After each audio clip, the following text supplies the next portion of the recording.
अल्हम्दुलिल्लाहि रब्बिल आलमीन वस्सलातु वस्सलामु अला सय्यिदिल मुरसलीन व अला आलिहि व अस्हाबिहि अजमाइन। अम्मा बाद, वक़ाल अल्लाहु तआला फ़िल क़ुरआनिल मजीद फ़अऊज़ु बिल्लाहि मिनश शैतानिर रजीम। बिस्मिल्लाहिर रहमानिर रहीम। सानिय क़नैनि इज़ हुमा फ़िल ग़ारि इज़ यक़ूलु लिसाहिबिही ला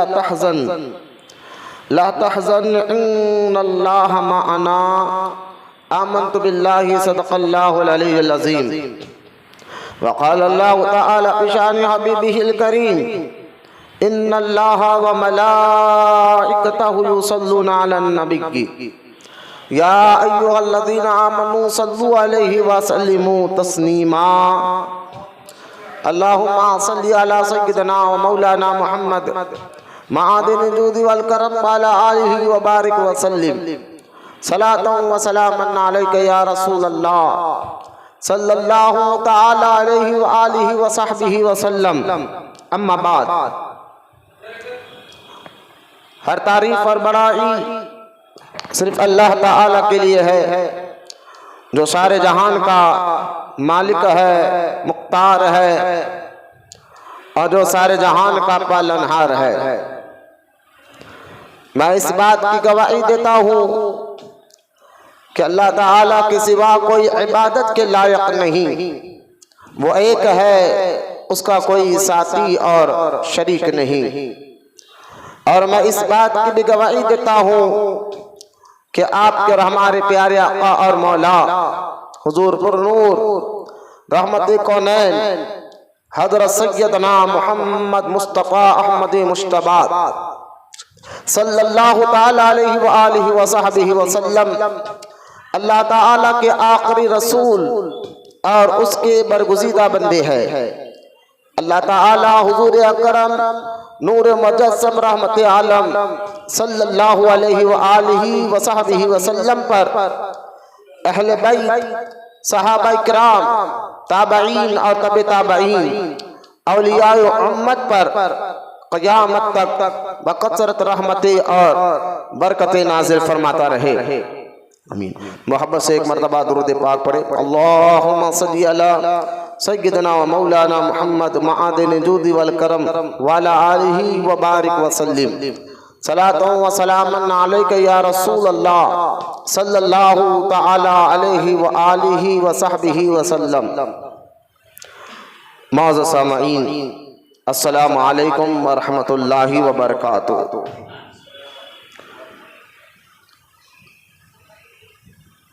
ख़बर इसके कि मैं अपने उन्वान पर आऊँ, आइए तरीक़ अहले सुन्नत व जमाअत के मुताबिक सबसे पहले हमारा आप प्यारे आका करीम रहमत कौनैन सल्लल्लाहु अलैहि व आलिहि व सहबिहि व सल्लम की बारगाह अक़दस में दुरूद पाक की अहमियत और फजीलत को सुनते चले।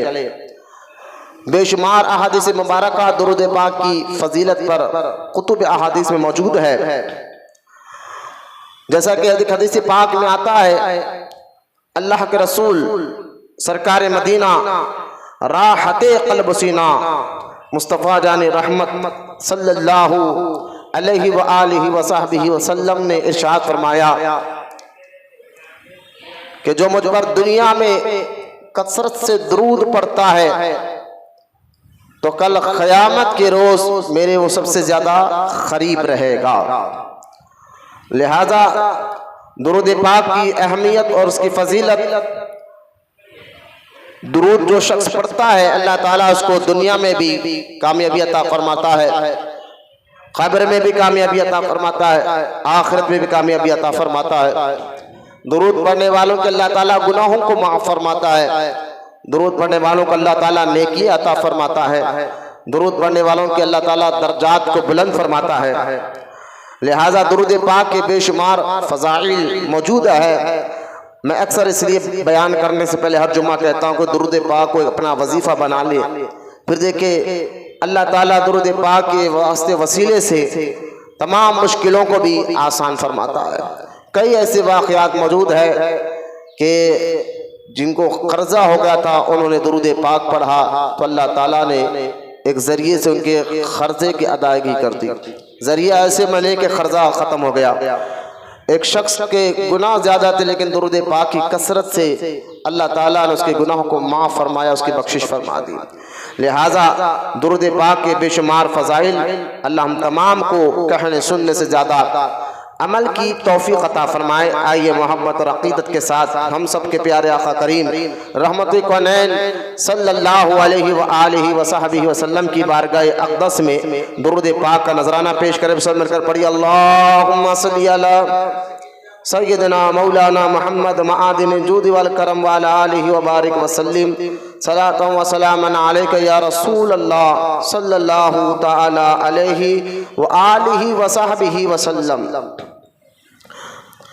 वाज़ सामाई कराम, ये जमातुल सानी का महीना है जिसको हमारे हैदराबाद में लोग इनको जो है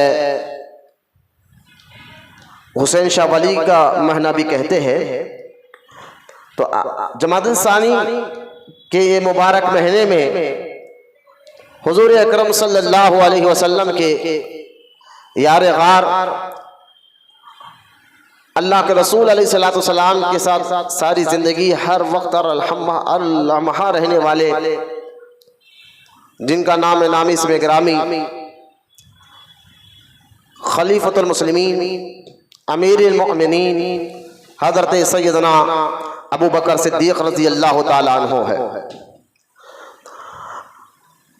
ये महीने में आपका जमातुल सानी के इस महीने में ठीक है, लेकिन मत बैठो ओ बस। कई अहादीस पाक कुरान पाक की आयतें हैं जिसमें अल्लाह ताला ने हज़रत अबू बकर सिद्दीक़ रज़ी अल्लाह ताला अन्हु की शान व अज़मत को बयान फरमाया। ये महीना जमातुल सानी का है और इसी महीने के 22 तारीख को आपका यौम वफ़ात है, आपका उर्स मुबारका है। तो इसीलिए हम आज जो है वो अजीम शख्सियत जिनके बारे में अल्लाह के रसूल अलैहिस्सलातु वस्सलाम ने फरमाया कि जिन जिन ने मुझ पर एहसान किया मैंने सबके एहसान उतारा सिवाय अबू बकर के रज़ी अल्लाह ताला। अबू बकर का एहसान इतना है दीन पर, इस्लाम पर, इसका बदला क़यामत के दिन अल्लाह ताला अता फरमाएगा। सोचिए कि कैसी ये ज़ात मुबारका है दीन इस्लाम की, इन्होंने कैसी खिदमत की होगी कि हुजूर खुद कह रहे हैं कि इनका एहसान इस्लाम पर बहुत है, दीन पर बहुत है। तो लिहाजा आज हज़रत अबू बकर सिद्दीक़ रज़ी अल्लाह ताला अन्हु की यौम, उनकी याद, उनका जिक्र सुनेंगे, उनकी शान व अज़मत को सुनेंगे और उनके ज़रिए हमारा अल्लाह ताला से हम दुआ करेंगे अल्लाह हमारे ईमान और अक़ीदे को मजबूत करे। आइए बग़ैर तमहीद के साथ मैं आपके सामने बात करते हुए आगे बढ़ता हूँ कि देखिए, सबसे पहले हम और आप ये जान लीजिए कि सहाबा इकराम, ये ज़रूर ज़मीन पर सहाबा इकराम का मुकाम व मर्तबा नबियों के बाद सबसे ऊंचा है। अगर इस्लाम में देखा जाए, सिराज किधर चले गए, बाहर का को सुनिए आप। सहाबा इकराम वो ज़ात मुबारक है जो लगातार 2 जुम्मे से मैंने भी उनकी कुर्बानियाँ, उनका ईमान, उनका यकीन अल्लाह पर, रसूल पर, दीन पर, कुरान पर, हदीस पर, ताकि आज के जो हालात चल रहे हैं, मैं तो अक्सर ख़ास तौर हिंदुस्तान के मुसलमानों को अपने बयान के ज़रिए रिकॉर्ड कर कर बोलता हूँ कि आप लोग आज के इस दौर में जहाँ जो है जिस तरह का मामूलिंग चल रही है, किस तरह की हरकतें चल रही है, तो आज के इस दौर में आपको सहाबा इकराम की उन कुर्बानियों को देखना चाहिए, सहाबा इकराम के उन वाक़ियों को याद रखना चाहिए। इन्होंने बहुत कुछ कुर्बानियाँ दी जिसका जिक्र अल्लाह कुरान में करता है और उनके शान व मुकाम व मर्तबे को अल्लाह ताला कुरान में बयान फरमाता है। तो उनके वाक़यात को देखकर इंशाअल्लाह हमारा ईमान और हमारा अक़ीदा मजबूत रहेगा। कुरान को लेकर, हदीस को लेकर, दीन को लेकर। जो आज हालात बनाए जा रहे हैं तो हालात से कभी ना डरे। मैं लगातार 2 जुमा से मैंने ईमान की मजबूती, ईमान कैसे मजबूत होता है, ईमान किसको कहते हैं, अकीदा किसको कहते हैं, ईमान की तमाम तफसीलात, सहाबाए कराम ने दीन के खातिर, इस्लाम के खातिर किस तरह के कुर्बानियाँ दिए, माल वतन सब कुछ कुर्बान किया, ये सारी बातें लगातार 2 जुमा से मैंने आपके सामने बयान किया। आज उन्हीं तमाम सहाबा में सरदार सहाबा का जिक्र हो रहा है और वो जात का जिक्र हो रहा है जिन्होंने सबसे पहले अल्लाह उसके रसूल पर ईमान लाया, सबसे पहले मुसलमान। आज उनके बारे में सुनने से पहले आपको तमाम को ये चंद मोटी मोटी बातें जो अकीदे के मुताल्लिक भी है, कुरान हदीस के मुताल्लिक भी है, तो इसको जहन में रखना चाहिए, याद रख लेना चाहिए कि आप देखिए सहाबाए कराम, पहले ये जानना है कि सहाबी कहते किसको, ताकि हम आगे की बात आसान से आपको समझ में आ जाए। मैंने आपको बताया सहाबा वो है जो इस जमीन पर अंबिया के बाद, नबियों और रसूलों के बाद सबसे अफजल है। सहाबाए कराम तमाम मुसलमानों का सबसे ऊंचा दर्जा नबियों के बाद, और क़यामत तक आप कोई सहाबी नहीं होगा। वली होंगे, कुतुब होंगे, अब्दाल होंगे, अल्लाह के नेक बंदे महबूब होते रहेंगे, लेकिन कोई सहाबी का मुकाम नहीं पा सकता। क्यों? क्योंकि सहाबी उसको कहते हैं। पहले हम सहाबी का माना और मतलब समझेंगे तो फिर सरदार सहाबा आपको समझ में आ जाएंगे। सहाबी उसको कहते हैं जिन्होंने ईमान की हालत में हुजूर को देखा, जो अपनी जाहिरी जिंदगी में, जिसने हमारे नबी पाक अलैहिस्सलाम अल्लाह के रसूल को देखा और ईमान लाया, और ईमान ही पर दुनिया से गए। ये 3 चीजें, जिसने हमारे हुजूर को जाहिरी जिंदगी में देखा और ईमान लाया और ईमान की हालत में ही दुनिया से गया, उनको कहते हैं सहाबी। अब ये सहाबी किसको कहते हैं ये तो आपको समझ में आ गई बात। दूसरी बात सुन लीजिए आप, सहाबाए कराम में तमाम के तमाम सहाबा की तादाद कितनी है, तो तारीख में बात तय है कि हुजूर अलैहिस्सलाम के दौर में जितने सहाबा जिन्होंने हुजूर को देखकर कलमा पढ़ा, ईमान लाया और ईमान पर उनका खातिमा हुआ है, उनके बारे में रिवायत आता कि 1 लाख से ज्यादा थे। बाद रिवायत में आता है 1.25 लाख, बात रिवायत में आता है 1.5 लाख, लेकिन 1 लाख से ज्यादा सहाबाए कराम थे जिन्होंने हमारे नबी को देखा, ईमान लाया और ईमान से दुनिया से गए। अब ये जो 1 लाख के ऊपर जितने सहाबा है, अब इनका मुकाम मर्तबा कुरान हदीस में बयान किया गया, क्योंकि इन्होंने उस वक्त इस्लाम कबूल फरमाया जिस वक्त इस्लाम या कलमा पढ़ना जो है मौत को दावत देने के बराबर था। जिस वक्त हर मक्कातुल मुकर्रमा में मुशरिकीन की तादाद ज्यादा थी और वहां कलमा पढ़ना, ईमान लाना, अल्लाह को मानना, रसूल को मानना, इन बातों का इकरार करना मौत को दावत देने के बराबर थी। लेकिन उन सहाबा पर कुर्बान जाइए जिन्होंने अपने ना माल की परवाह की, अपनी जान की परवाह की, ना औलाद की परवाह की, दीन को सच्चा जाना, अल्लाह को सच्चा जाना, रसूल को सच्चा जाना और कुरान हदीस को सच्चा जानकर उन्होंने अपना सब कुछ अल्लाह उसके रसूल की बारगाह में पेश कर दिया। तो ये सहाबाए कराम, इनकी तादाद 1 लाख से ज्यादा। एक बात या अकीदा जहन में रखे, सहाबी किसको कहते हैं और इनकी तादाद 1 लाख से ज्यादा है, एक बात जहन में रख ले। दूसरी बात यह है, ये तमाम के तमाम सहाबा जो 1 लाख से ज्यादा है जिन्होंने हुजूर को देखा, ईमान लाया, ये सब के सब जन्नती है।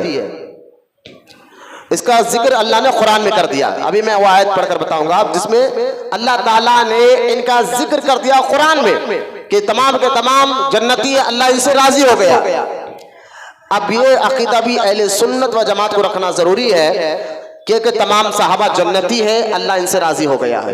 क्यों जरूरी है? क्योंकि आज के जो फितनों का दौर है, कुछ काले कपड़े पहनने वाले कहते हैं कि नहीं हुजूर अलैहिस्सलातु वस्सलाम के दुनिया से जाने के बाद बहुत से सहाबा मुर्तद हो गए, काफिर हो गए, लिहाजा 4-5 सहाबी बचे थे, बाकी के 1 लाख जो तादाद बता रहे हैं। तो ये काले कपड़े अहले तशय्युअ, कोई गाली और लड़ाई की बात मैं नहीं कर रहा हूँ, जो उनकी किताबों में लिखा हुआ है। शिया हजरात अपनी किताबों में ये बात लिखते हैं कि भाई हुजूर की दुनिया से जाने के बाद ये 1 लाख सहाबा की तादाद नहीं रही, 4-5 रह गए। ये बहुत बड़ा झूठ बांधते हैं और बांध कर कहते हैं कि बस 4-5 सहाबा थे जिसमें मौला अली थे, वाला।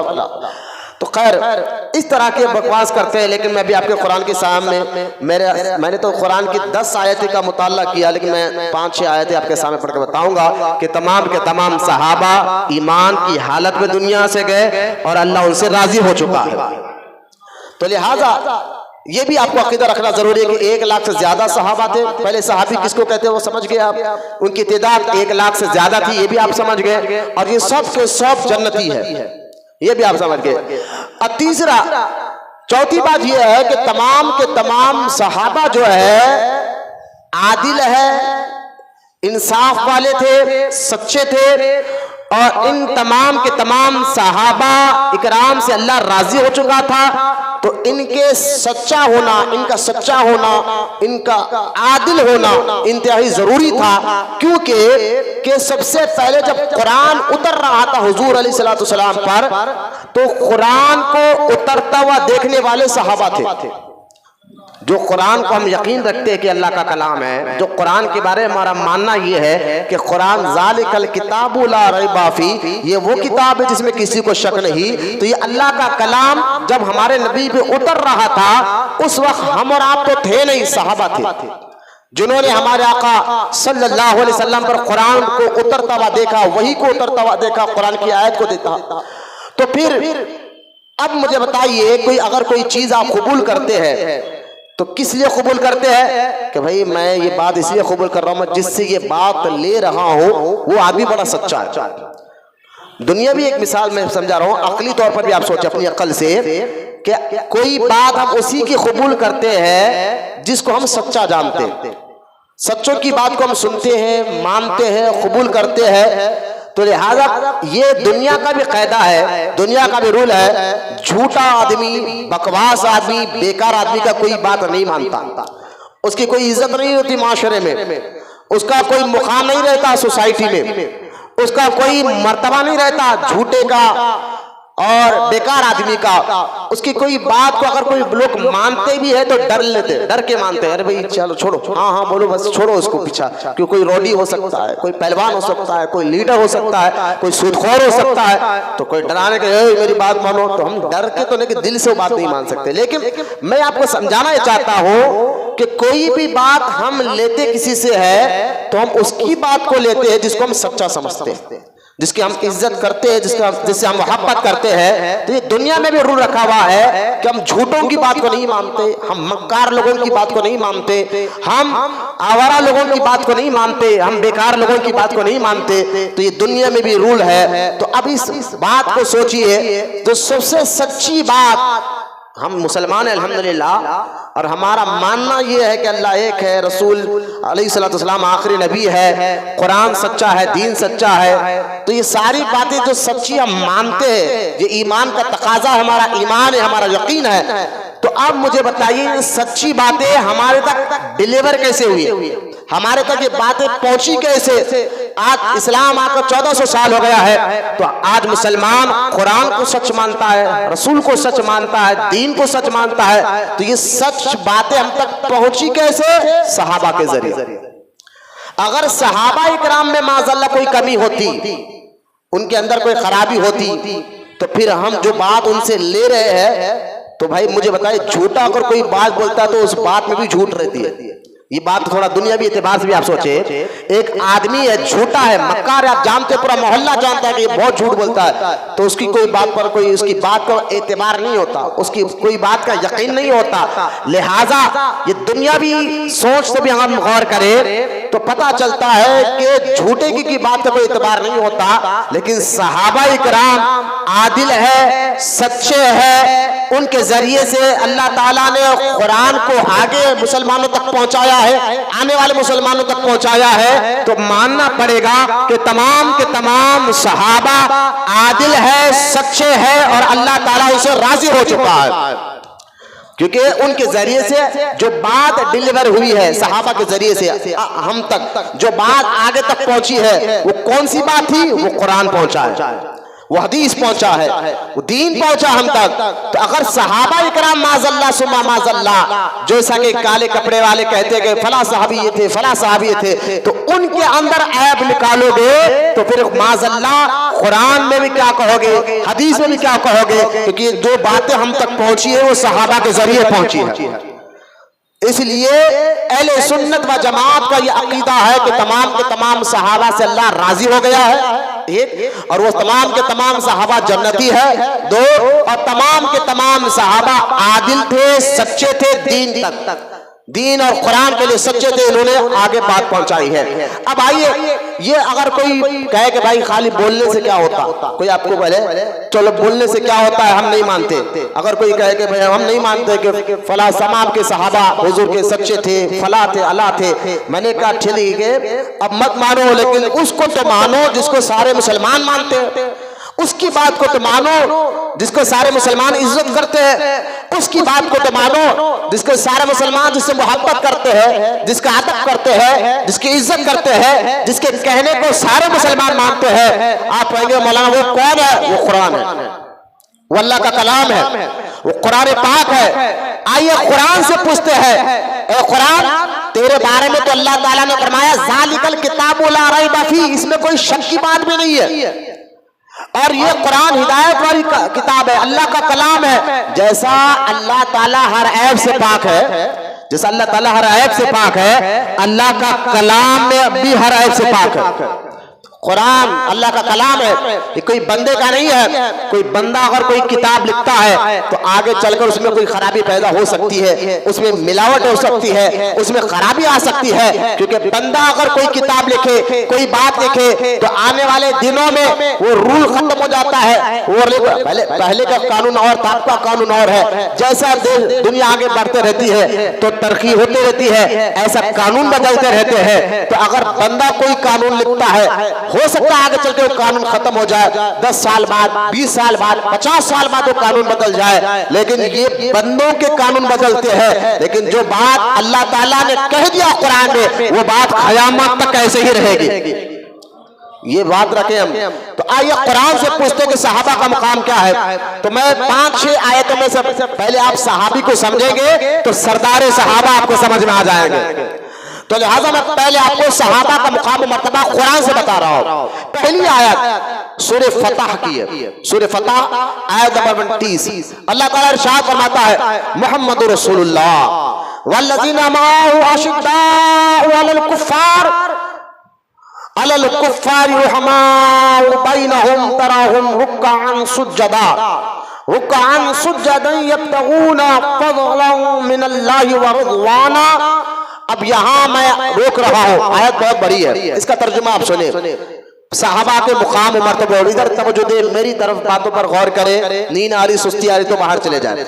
अब गौर फरमाए सहाबा का मुकाम मर्तबा। पहली आयत पेश कर रहा हूं जिसका अल्लाह का कलाम है, कुरान है, तवज्जो से सुने, चेहरे पे बहाली लाकर सुने, अपने ईमान और अकीदे को मजबूत करिए, ताकि हम जब मरेंगे न हमारे कब्र में दोस्त साथ आएगा, न पैसा साथ आएगा, न माँ, न बाप, न रिश्तेदार, ईमान साथ आने वाला है, अकीदा साथ आने वाला है, दीन साथ आने वाला है। तो अपने दीन को बचाने की फिक्र करते हुए इन बातों को सुने, ताकि अल्लाह हमारे को और हमारी नस्लों को आने वाले फितनों से महफूज रखे। तमाम सहाबा वो जैसे अल्लाह राजी हो गया है और तमाम जन्नती है, इस बात का सबूत क्या है? कुरान है, जिसको सारे मुसलमान मानते हैं, अल्लाह का कलाम है। आइए उसमें से पहली आयत में पढ़ा हूं। अल्लाह ताला फरमाता है, मुहम्मदुर रसूलुल्लाह, मुहम्मद अल्लाह के रसूल है सल्लल्लाहु अलैहि वसल्लम, और उनके असहाब वल्लज़ीना माअहु, और उनके असहाब यानी उनके साथी, उनके सहाबा। अब देखिए अल्लाह का जिक्र फरमाया, वल्लज़ीना, और उनके साथी, वल्लज़ीना माअहु, और उनके सहाबा कौन है? तो अल्लाह फरमाता है ये काफिरों पर सख्त है, वल्लज़ीना माअहु अशिद्दाउ अलल कुफ्फार। ए मोहम्मद, तुम अल्लाह के रसूल हो सल्लल्लाहु अलैहि वसल्लम, और तुम्हारे साथी काफिरों पर शिद्दत करते हैं, और फरमाते हैं रुहमाउ बैनहुम, और तुम्हारे साथी आपस में नरम दिल है। अब उनकी सिफतों को अल्लाह कुरान बयान कर रहा है, सहाबा की आदतों को, उनकी मिजाज को, उनकी सोच को, उनकी फिक्र को अल्लाह ताला कुरान में बयान फरमा रहा है। अल्लाह फरमाता है इनकी आदत, ऐ हबीब तेरे जो सहाबा है वो दुश्मनों पर तो सख्त है, आपस में नरम दिल है, आपस में नरम दिल है। फिर उनकी आदत क्या है? तो अल्लाह फरमाता है बैनहुम तराहुम रुक्कान सुज्जदा, ये वो लोग हैं हबीब जो रुकू भी करते हैं और सजदा भी करते हैं। देखो मैं बच्चे को लोग बोलने में नहीं समझाए तो सहाबा है कौन? जिनकी सिफत, जिनकी आदत, जिनके तरीके को अल्लाह ताला कुरान में बयान कर रहा है।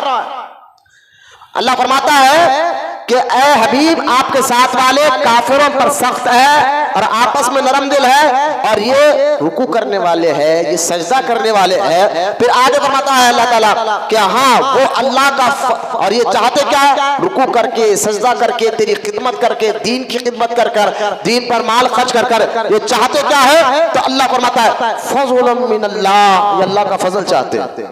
इनकी नीयतों का भी जिक्र कर दिया अल्लाह कुरान। सहाबा की नीयत क्या है, सोच क्या है, फिक्र क्या है? नीयत ये दिल का इरादे का नाम है।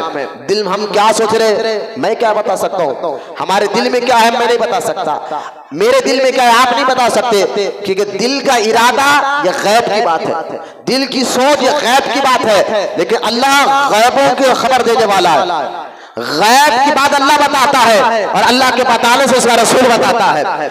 अब सहाबा के बारे में कहना कि वो तो खराब हो गए थे, वो तो बिगड़ गए थे, वो तो माल में ऐसा हो गया था, ऐसा हो गया था, मैंने कहा नहीं, ये एक आयत मानने वाले के लिए तो एक आयत ही काफी है, मानने वाले के लिए एक आयत ही काफी है। अल्लाह फरमा रहा है कि हबीब ये रुकू करने वाले, सजदा करने वाले, तेरे साथ वाले चाहते क्या है? फज़्ल मिनल्लाह, अल्लाह का फजल चाहते हैं, और वह रिज़वाना, और ये अल्लाह को राजी करना चाहते हैं।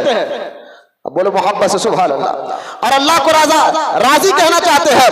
फिर अल्लाह फरमाता है सीमाहुम फी वुजूहिहिम, हबीब उनकी और अलामत ये है उनके चेहरों पर सजदों के निशान है। सहाबा की तारीफ हो रही है, बोलते रहिए सुभान अल्लाह। उनके चेहरों पर, अरे अल्लाह तारीफ कर रहा है, उनके चेहरों पर सजदों के निशान है, और उनकी सिफत, ऐ हबीब जो तेरे साथी है ना, तेरे साथ नमाज पढ़ने वाले, रोजा रखने वाले, मैदान जिहाद में तेरे साथ रहने वाले, दीन की मदद करने वाले, जो अल्लाह का फजल चाहते हैं, अल्लाह की रिजा चाहते हैं, उनके चेहरों पर नमाज का नूर है। इनकी आदतें मैंने कुरान में तो बयान की अल्लाह ताला ने, लेकिन अल्लाह ताला फरमाता है कि इससे पहले जो नबी गुजरे हैं, इब्राहिम अलैहिस्सलाम हो, मूसा अलैहिस्सलाम हो, हजरत ईसा अलैहिस्सलाम हो, उन पर जो अल्लाह ताला ने किताबें उतारी थी, जिसको तौरात कहा जाता है, इंजील कहा जाता है, ज़बूर कहा जाता है, अल्लाह ताला फरमाता है हबीब तेरे साथियों का जिक्र मैंने उन किताबों में भी किया था, तेरे साथियों का जिक्र मैंने उन तौरात में भी किया था, मौजूद है। सूरह फतह पढ़कर देखे, अल्लाह फरमाता है कि सीमाहुम फी वुजूहिहिम मिन आसारी सुजूद ज़ालिका मसालुहुम फित तौरात व मसालुहुम फिल इंजील। आगे तौरात और इंजील का नाम कुरान की आयत, तो लिहाजा अब ये उनकी सिफतों को अल्लाह ताला बयान फरमा रहा है, और अल्लाह ताला आगे उनके बारे में इरशाद फरमाता है कि उनकी सिफत तौरात में है, उनकी सिफत इंजील में है। जैसा एक खेती है हो, उसने अपने बारीक खोपले निकाले, फिर उसने ताकत पकड़ी और मोटी हुई, अपने तने पर खड़ी हो गई, किसानों को भली लगती है ताकि उनसे काफिरों के दिल जले। अल्लाह ताला ने वादा किया उनसे, जो अल्लाह ताला ने वादा किया उनसे जो उनमें ईमान और आमाले सहलिया वाला है, बख्शिश का और बड़े सवाब का। अब देखिए अल्लाह फरमाता है जैसे किसान मेहनत करता है, मिसाल दी अल्लाह ताला ने कुरान, मेहनत करता है और जब मेहनत खेत हरा भरा हो जाता है तो उसको देखकर किसान क्या होता है, खुश होता है कि यार मैंने मेहनत काम आलाई। तो हबीब तेरे साथ वाले जो दीन की पर मेहनत कर रहे हैं, बोलो ना सुभान अल्लाह। अल्लाह फरमाता मैं इनसे राजी हो गया, खुश हो गया, जैसा एक किसान मैं खुश हो गया इनसे, और फरमाता मैंने इनसे वादा कर लिया कि इनके अमान का, इनके अमाल सहलिया की, इनके ईमान और इनके अच्छे कामों की वजह से मैंने इनसे वादा कर लिया क्या, बख्शिश का, बोलो ना सुभान अल्लाह, बख्शिश का वादा कर लिया और अच्छा बड़े सवाब का वादा कर लिया। अब मुझे बताइए सूरह फतह की ये आयत सहाबा इकराम के एक एक आदतों को बयान कर रही या नहीं कर रही? अब कोई काले कपड़े वाला कहते हैं फला सहाबी अली से लड़े, छोड़ कुरान की तारीफ बयान कर रहा, और कुरान अल्लाह का कलाम एक के बारे में जो कह दे तो उसकी बात अल्लाह की बात बदलती नहीं समझिए आप। जैसा कि आप, मैं अक्सर एक मिसाल देकर कहता हूं कि देखो भाई, अगर जो है कोई शख्स किसी के बारे में लिखे फला आदमी नेक है, जैसे कि शिया कहते हैं सहाबा पहले नेक थे बाद में बदल गए, या काले कपड़े वाले कहते हैं पहले नेक थे आदतें अच्छी थी, हुजूर के जाने के बाद बदल गए। मैंने कहा गौर करो, अगर ये बात मान लिया जाए माज़अल्लाह कि सहाबा पहले हुजूर की जाहिरी जिंदगी में नेक थे, अच्छे थे, इसलिए अल्लाह ने उनकी तारीफ की, हुजूर के दुनिया से जाने के बाद वो बिगड़ गए, वो माल की तो मोहब्बत में आ गए, दुनिया की मोहब्बत में। अगर माज़अल्लाह ये बात मान लिया जाए तो कुरान में ऐब निकल जाएगा। कुरान अल्लाह का कलाम है और अल्लाह हर ऐब से पाक है, तो क्या अल्लाह पर आप कहेंगे वो कैसा? तो उसकी एक मिसाल देकर मैं आपको समझाता हूं। क्योंकि जिस तरह अल्लाह का कलाम हर ऐब से पाक है, अल्लाह की जात जिस तरह हर ऐब से पाक है, इसी तरह अल्लाह का कलाम भी हर ऐब से पाक है। तो उसकी मिसाल देकर बता सकता हूं। देखिए आप, अगर मैं किसी के बारे में लिखूं, अल्लाह करे मेरी बात समझ में आ जाए आप लोगों को, मैं क्या कह रहा हूं, कुरान जिसके बारे में जो कह दिया हमेशा वो क़यामत तक ऐसा ही रहता है। लेकिन अगर मैं किसी के बारे में लिखूं, मेरी बात कह रहा हूं मिसाल के तौर पर, मैंने कहा एक बंदा है जिसका नाम अब्दुल्ला, अरे बड़ा नेक आदमी है, नमाजी है, रोजेदार है, परहेजगार है, फला फला फला, उसके अंदर ये खूबी है, वो खूबी है, मैं लिख लिया। अब्दुल्ला की पूरी एक किताब मैंने छाप दी और आप पढ़े कि भाई मौलाना लिखे कि अब्दुल्ला नेक है, परहेजगार है, लेकिन 1 साल बाद, 2 साल बाद, 15 साल, 20 साल के बाद अचानक अब्दुल्ला बिगड़ गया। ठीक है, बिगड़ गया, आदतें बिगड़ गई, नमाजी से बेनमाजी हो गया, शराबी हो गया, जालिम हो गया, लोगों को तंग करने वाला हो गया। और कोई किताब लाकर बोले कि मौलाना आप तो अब्दुल्ला की बहुत तारीफ कर रहे थे कि अब्दुल्ला बड़ा बड़ा फला है, अब देखो अब्दुल्ला तो शराब पीता है, नमाजें छोड़ता है, दाढ़ियां काटता है, लोगों को तकलीफें देता है। तो मैं कहूंगा देखो भाई, मैं जो उस वक्त जैसा था मैंने वो लिखा, आगे जाके ये बदल गया, ये मुझे क्या मालूम, समझे? आगे जाके ये बदल गया, ये तो मैं नहीं जानता था। पहले जैसा था मैंने वैसा लिखा, पहले जैसा था मैंने ऐसा लिखा। मतलब क्या है, बंदा अगर किसी के बारे में कुछ लिखे तो उसमें खराबी हो सकती है, उसमें तब्दीली हो सकती है, लेकिन जिसके बारे में अल्लाह ताला कह दे, रब कहे, तो क्या अल्लाह को नहीं मालूम था आगे चल के ये बंदा, ये सहाबा ऐसा करेंगे? अरे हर चीज का जानने वाले को अल्लाह कहते हैं।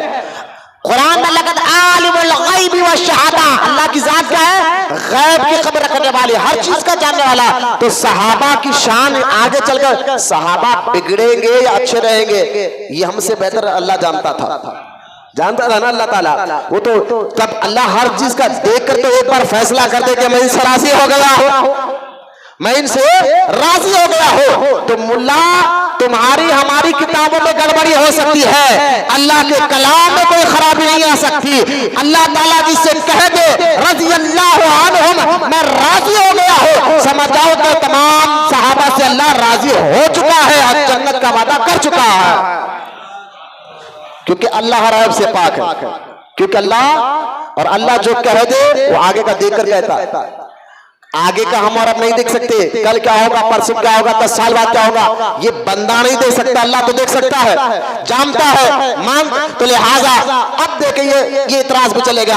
एक आयत मैंने पढ़ी है, हज़रत अबू बकर सिद्दीक, तमाम सहाबा के सरदार का जिक्र करना है, लेकिन पहले मैंने क्योंकि महीना चल रहा है अबू बकर सिद्दीक का, तो पहले सहाबा की अजमत में आपको कुरान से बयान कर रहा हो, ताकि पता चले जब तमाम सहाबा का ये मुकाम है तो तमाम सहाबा में सरदार सहाबा का मुकाम क्या होगा।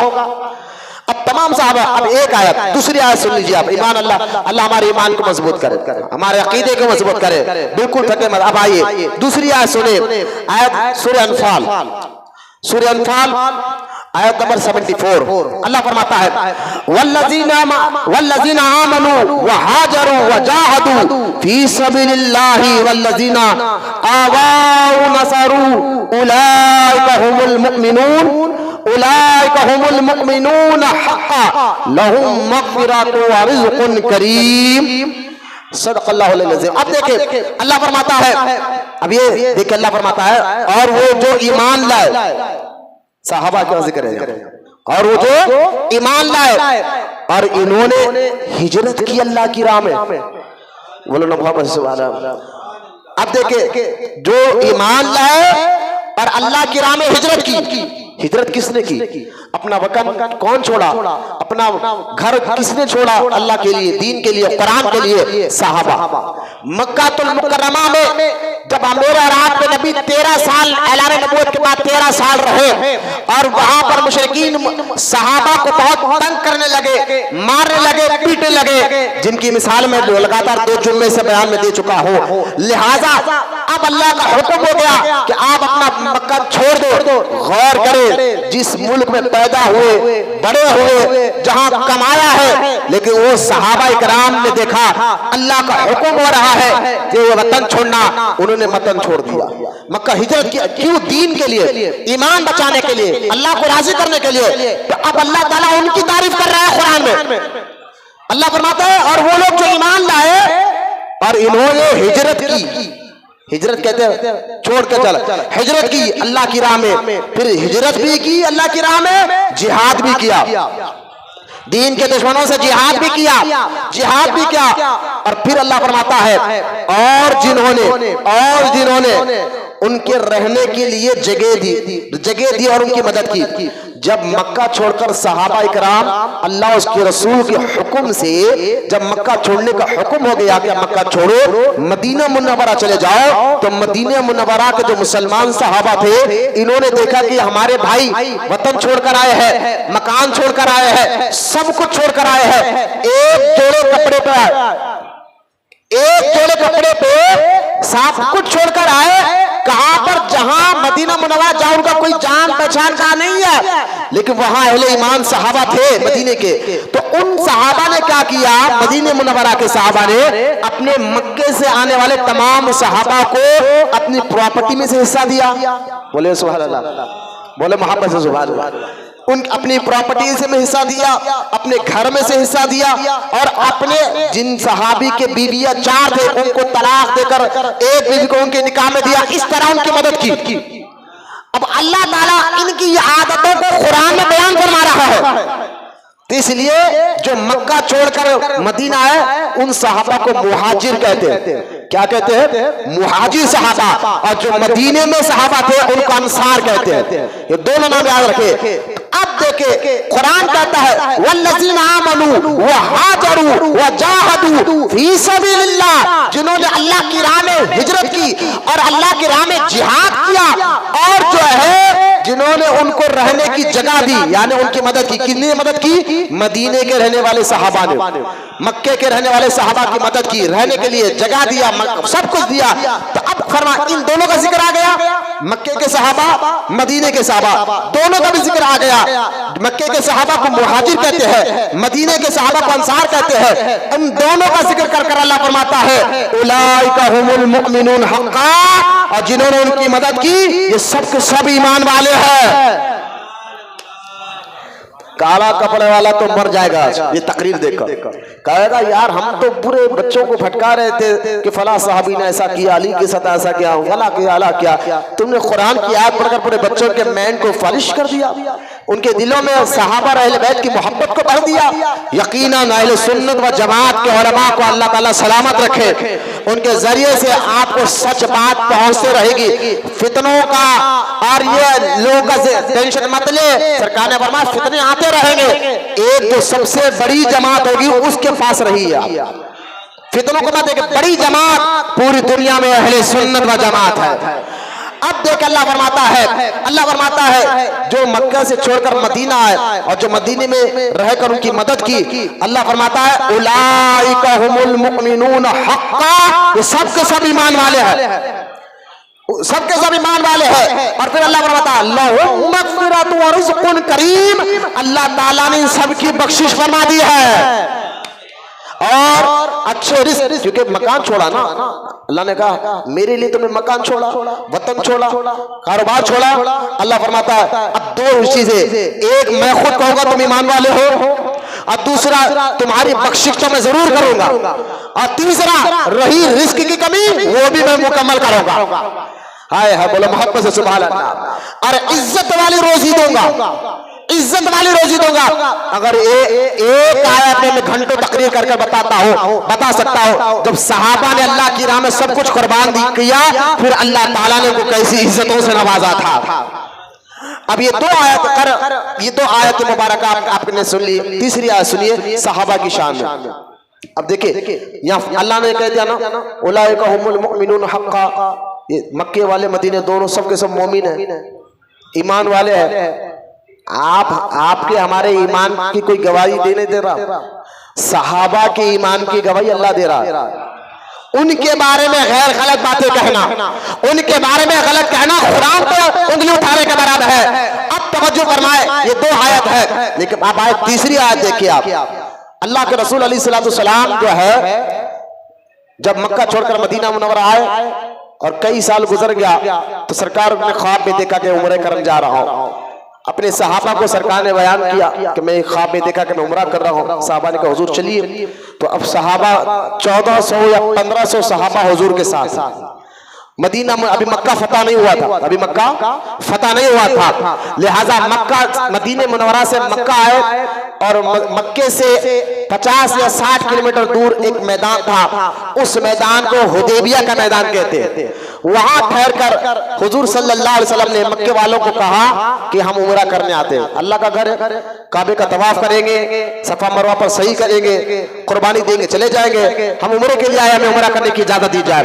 तो मक्के वाले कहने लगे नहीं, क्योंकि मक्के वाले कहे अगर हम मुसलमानों को इजाजत दे देंगे उम्रा करने की, तो फिर ये आएंगे उम्रा कर जाएंगे तो लोग हम पर हंसेंगे कि 2 बार तो मुसलमानों से जंग हार गए, इनके डर बैठ गया है, लिहाजा इनको आने भी दे रहे हैं, लिहाजा हमारी इज्जत का सवाल है। मक्के वालों ने कहा कि हम आपको आने नहीं देंगे। तो सरकार ने फरमाया देखो हम जंग के लिए नहीं आए, पूरे एहराम की हालत में थे, पूरे सहाबा हुजूर खुद एहराम की हालत में थे। तो ये समझाने के लिए कि हुजूर जंग के लिए नहीं आए हैं, काबे का तवाफ करने के लिए आए हैं, जबकि उस वक्त सबको आने की इजाजत है, हमें क्यों इजाजत नहीं मिल रही है, ये समझाने के लिए सरकार ने उस्मान गनी को भेजा मक्का में कि तुम जाके उनसे बात करो।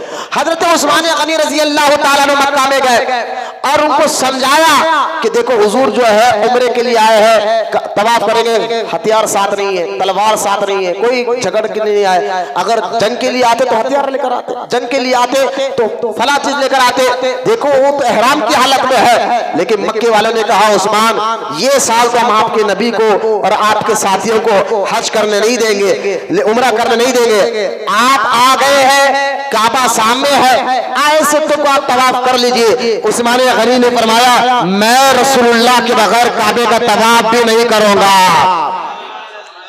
कैसा इश्क था अल्लाह उसके रसूल से, मोहब्बत कैसी थी सहाबा को।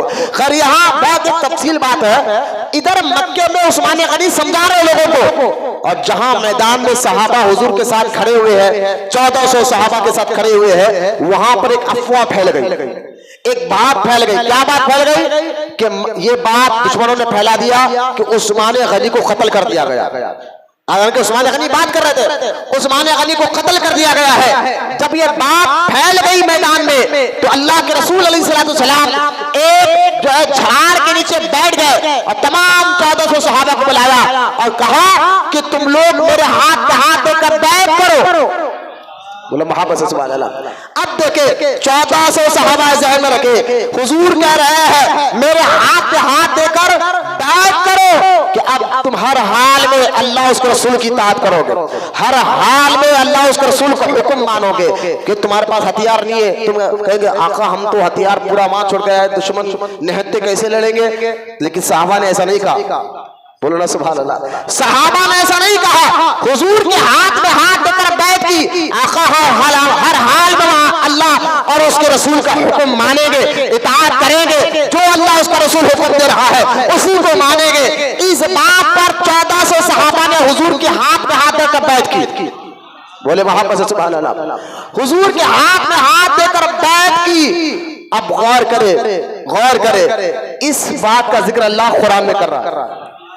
बोले सुभान अल्लाह। सहाबा के क्या मुकाम मर्तबा है, अल्लाह ताला कुरान में इस बात का जिक्र कर रहा है। अल्लाह फरमाता है सूरह फतह आयत नंबर 18, सहाबा की शान को समझिए।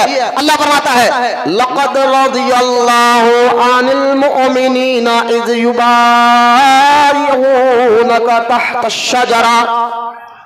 तहत अश-शजरति फ़अलिमा मा फ़ी क़ुलूबिहिम फ़अनज़लना सकीनता अलैहिम व असाबहुम फ़तहन क़रीबा।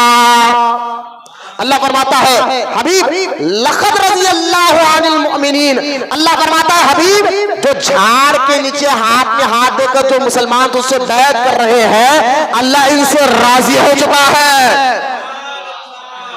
अब इससे बड़ी बात क्या होगी कि सहाबा से अल्लाह राजी हो गया है। एक नहीं, दो नहीं, कई आयत है, लेकिन मैं आपको सामने तीसरी आयत का मुताला कर रहा हूँ। जिनके ईमान के बारे में अल्लाह गवाही दे, जिनके नीयतों के बारे में अल्लाह कह रहा है कि ये नीयतें क्या है, इनकी सोच क्या है, इनकी फिक्र क्या है, और अल्लाह बार बार कह रहा है लक़द रज़ियल्लाहु अनिल मुमिनीन, हबीब वो जो सहाबा जिन्होंने तेरे हाथ के बैत कर रहे हैं, अल्लाह फरमाता मैं इनसे राजी हो चुका हूँ।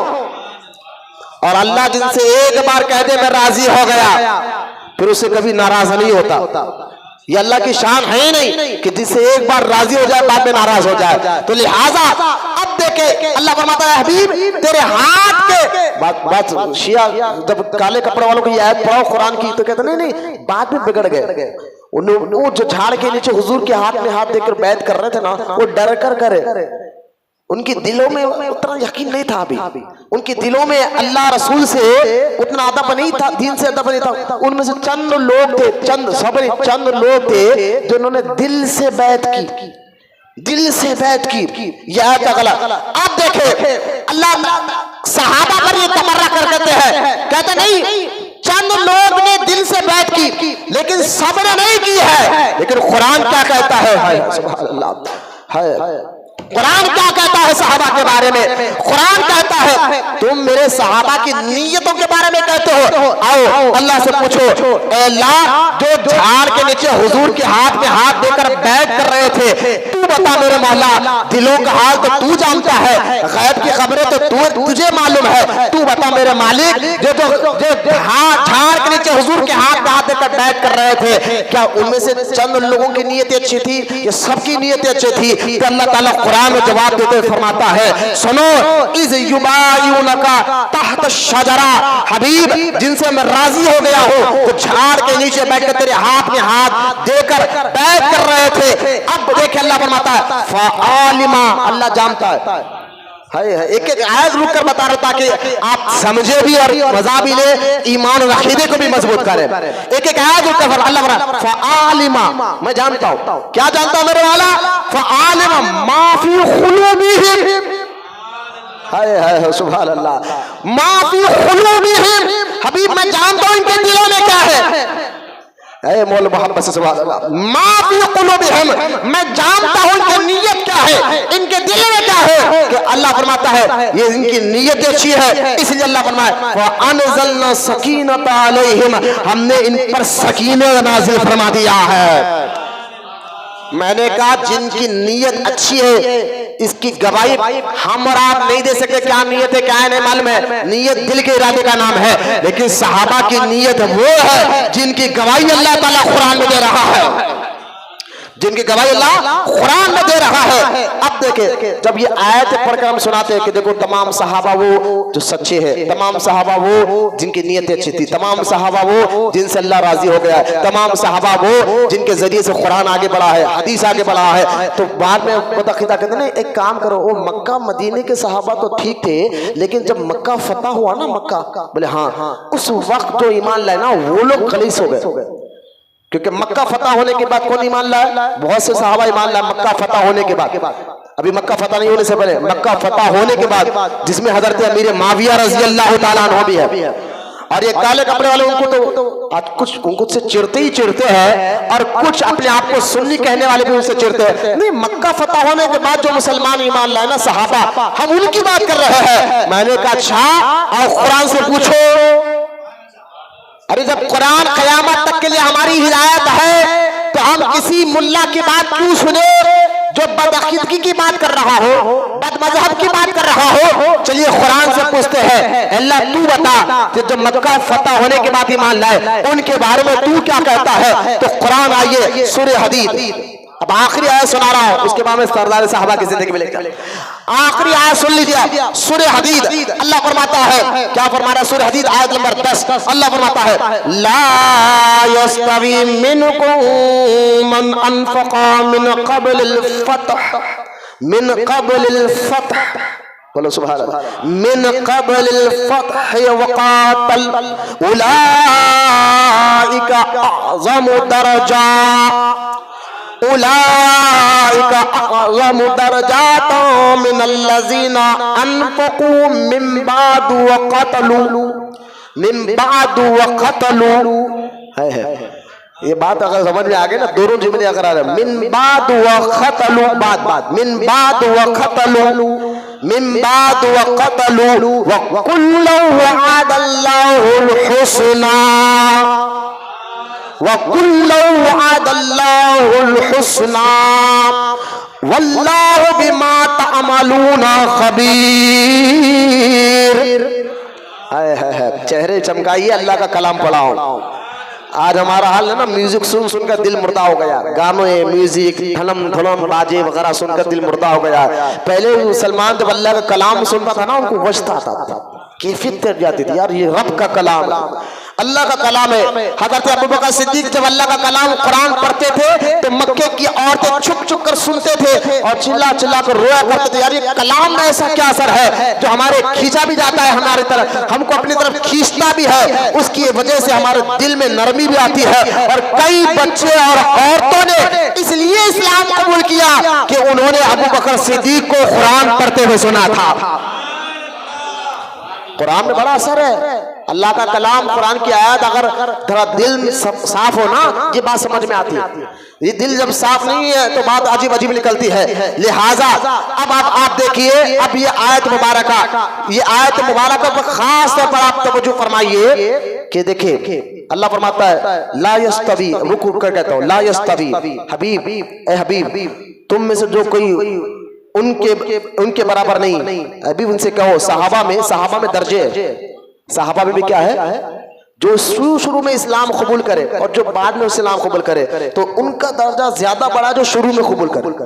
क्यों? क्योंकि शुरू में इस्लाम कबूल करना बहुत सख्ती को सहना पड़ता था, बहुत तकलीफों को सहना पड़ता था, बहुत मुश्किलों को सहना पड़ता था। तो जो शुरू इस्लाम कबूल करे मक्का फतह होने से पहले, अल्लाह फरमाता है इनके दर्जे बड़े।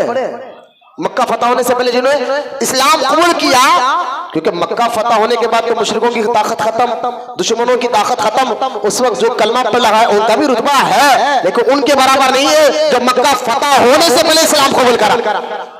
अब अल्लाह उनके दर्जों को बयान कर रहा है, ला यस्तवी मिनकुम, हबीब ये उनके बराबर नहीं हो सकते, इनके दर्जे बुलंद है। किनके? जिन्होंने मक्का फतह होने से पहले इस्लाम कबूल किया, मक्का फतह होने से पहले इस्लाम कबूल किया और अल्लाह की राह में जिहाद किया और माल खर्च किया। मक्का फतह होने से पहले ईमान भी लाए, अल्लाह की राह में जिहाद भी किया, माल भी खर्च किया। फिर अल्लाह फरमाता है इनका मर्तबा उनसे बड़ा है। किनसे बड़ा है? तो अल्लाह फरमाता है मिन बाद वक़तला, जो बाद में ईमान लाए, मक्का फतह होने के बाद ईमान लाए और उन्होंने भी क्या किया, अल्लाह की राह में जिहाद भी किया, माल भी खर्च किया। दोनों को ज़हन में रखे। कुरान में सूरह हदीद में अल्लाह ताला फरमाता है जो मक्का फतह होने से पहले ईमान लाए और जिहाद किया और माल खर्च किया, ये उनसे बड़े हैं दर्जे में, रुतबे में। किसे? जिन्होंने मक्का फतह होने के बाद ईमान लाए और माल खर्च किया, जिहाद किया। बोले मोहब्बत से सुभान अल्लाह।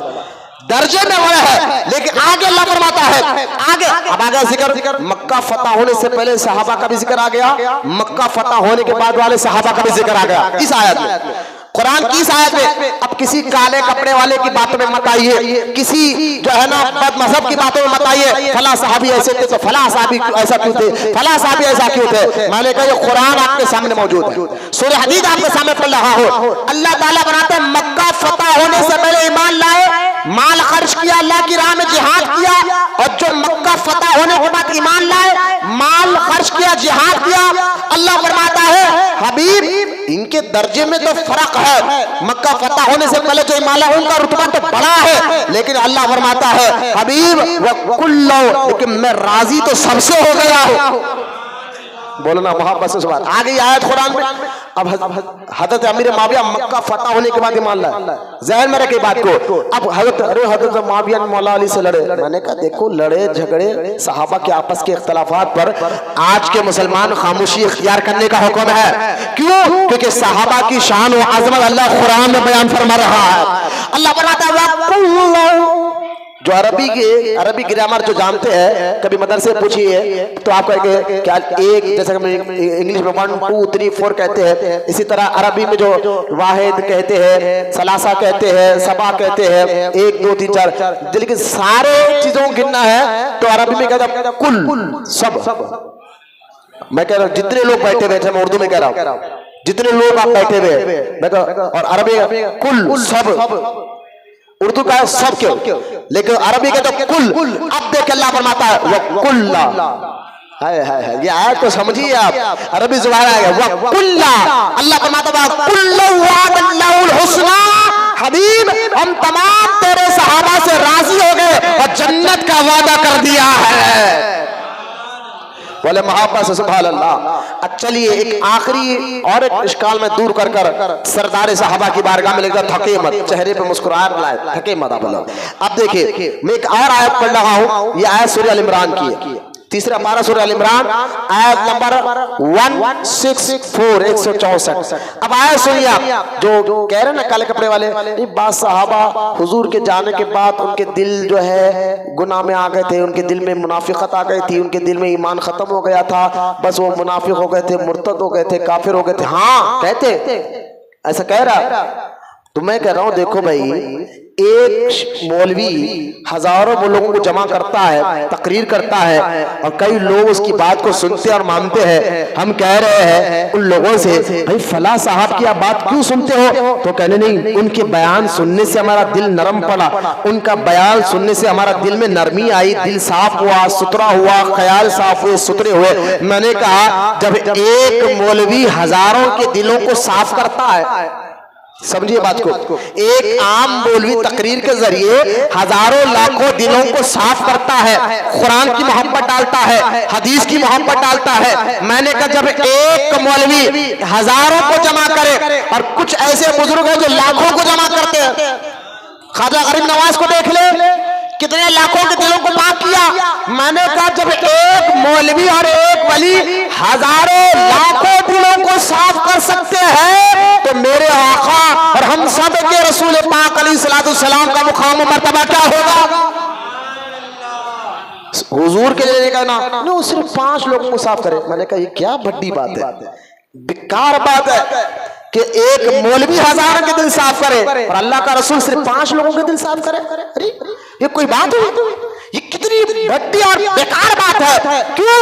क्योंकि दिलों को साफ करने का हुक्म अल्लाह ताला ने रसूल को दिया है। तो सोचिए मेरे आका ने 1.25 लाख दिलों को कैसे साफ और सुथरा कर चमकाया। देखिए आप सूरह अल इमरान में अल्लाह फरमाता है, क्या कहता है हुजूर के बारे में? अल्लाह कहता है लक़द मन्नल्लाहु अलल मुअमिनीना इज़ बअसा फ़ीहिम रसूल, हमने मुसलमानों पर, ईमान वालों पर एहसान किया, उन्हीं में से अपने रसूल को भेजा। क्यों भेजा मेरे मौला? तो अल्लाह फरमाता है मिन अनफुसिहिम यतलू अलैहिम है सुभान अल्लाह। अल्लाह फरमाता है हमने मोमिन ईमान वालों पर एहसान किया, उन्हीं में से अपने एक रसूल को भेजा। और फरमाता क्यों भेजा? तो अल्लाह फरमाता है यतलू अलैहिम आयातिही युज़क्कीहिम, सुभान अल्लाह। यतलू अलैहिम आयातिही, जो मेरे रसूल को मैंने तुम्हारे पास भेजा है, भेजा इसलिए है एक तो मेरा कलाम पढ़कर सुनाए, एक तो मेरा कलाम कुरान पढ़कर तुम्हें सुनाए, दूसरा उसका माना बताए, मेरे कलाम का मतलब बताए, तीसरा युज़क्कीहिम, तुम्हारे दिलों को पाक करे।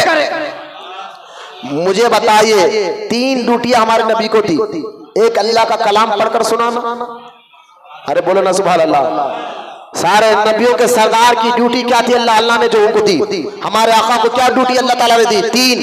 एक, कुरान पढ़कर सुनाओ, अल्लाह का हुक्म, अल्लाह का कलाम पढ़कर सुनाओ। दूसरा, उसका माना सुनाओ। तीसरा, इनके दिलों को पाक करो।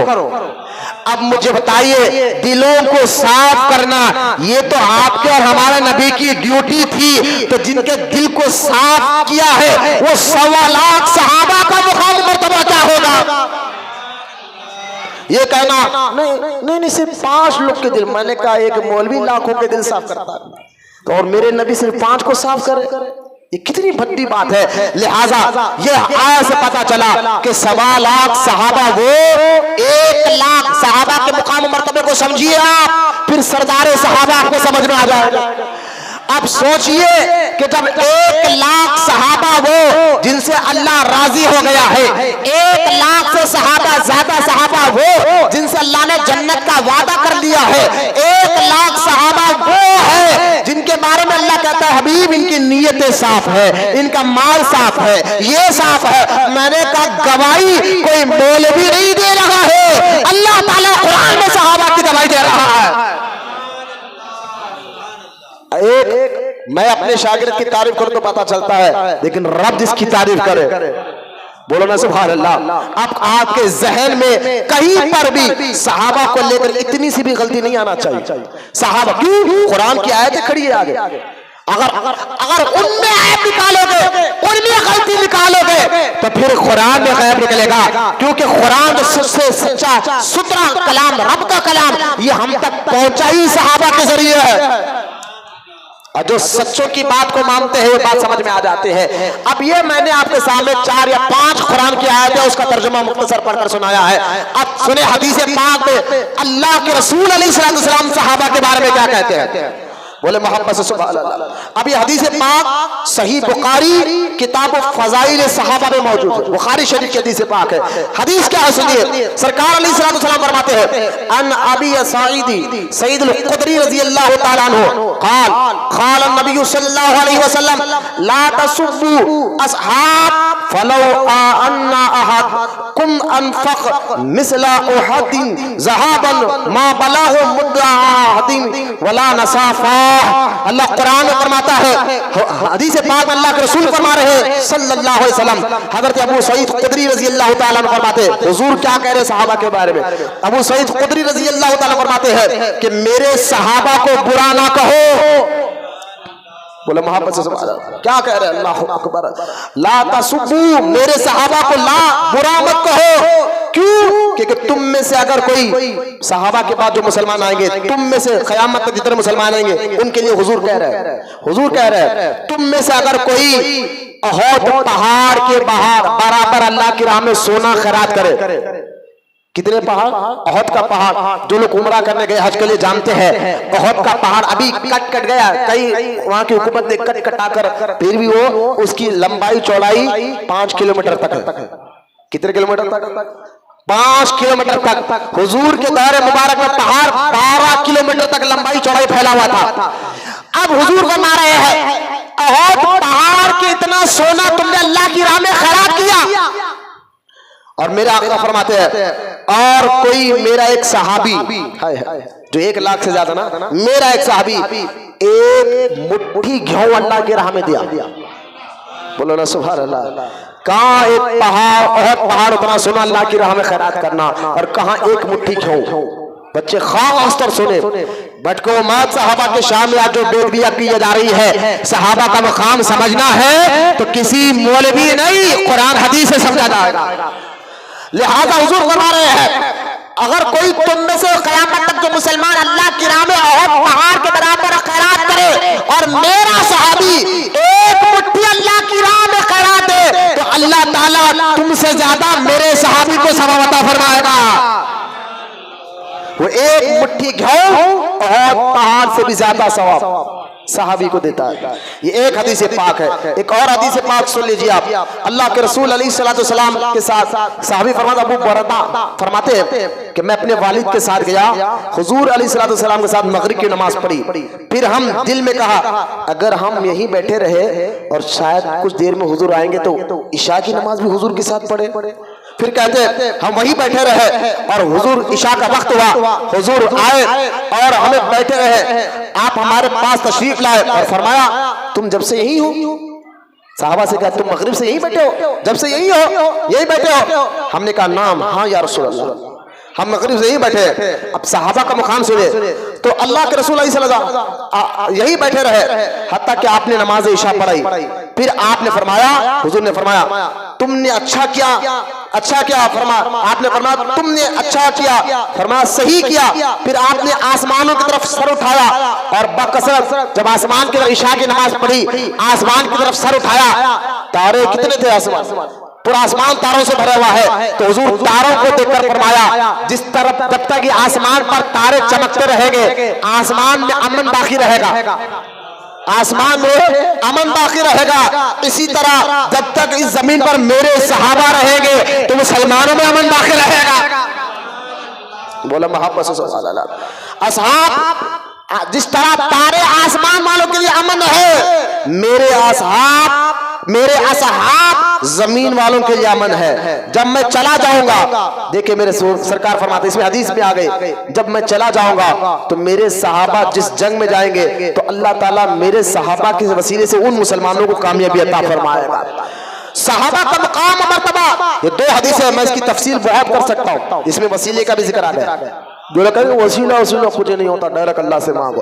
हुजूर कह रहे मेरा सहाबी अगर किसी जंग में चले जाए और उसमें जंग में मेरा एक ही सहाबी हो, मेरा एक ही सहाबी हो और पूरे वो हो जो सहाबी नहीं लेकिन है ईमान वाले, लेकिन सहाबी नहीं है, फरमाते अल्लाह के रसूल फरमाओ एक सहाबी के वसीले से अल्लाह सबको जंग में कामयाबी अता फरमा देगा।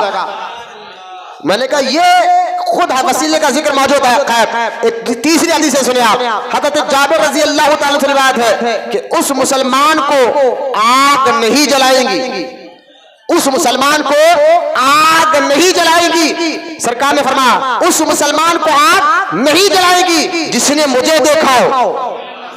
हाय हाय बोलो ना सुभान अल्लाह।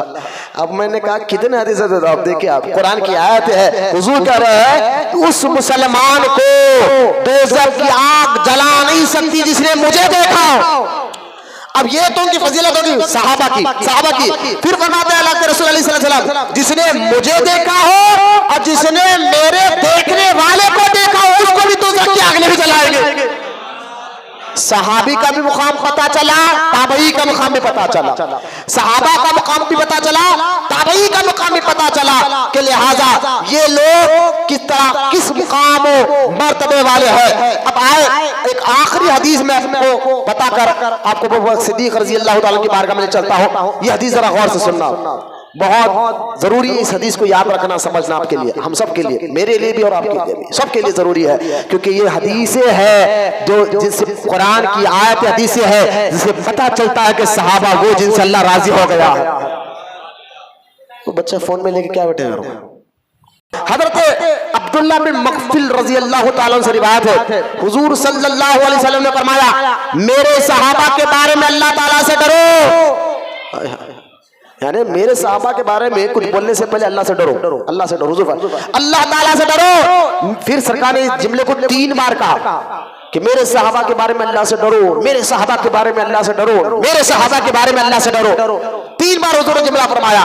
उसके बाद फरमाया सरकार ने मेरे बाद तुम उन्हें निशाना ना बनाओ, मैं दुनिया से जाऊंगा ना तो मेरे बाद मेरे सहाबा पर निशाना ना बनाओ, उनको बुरा मत बनाओ, निशाना ना बनाना।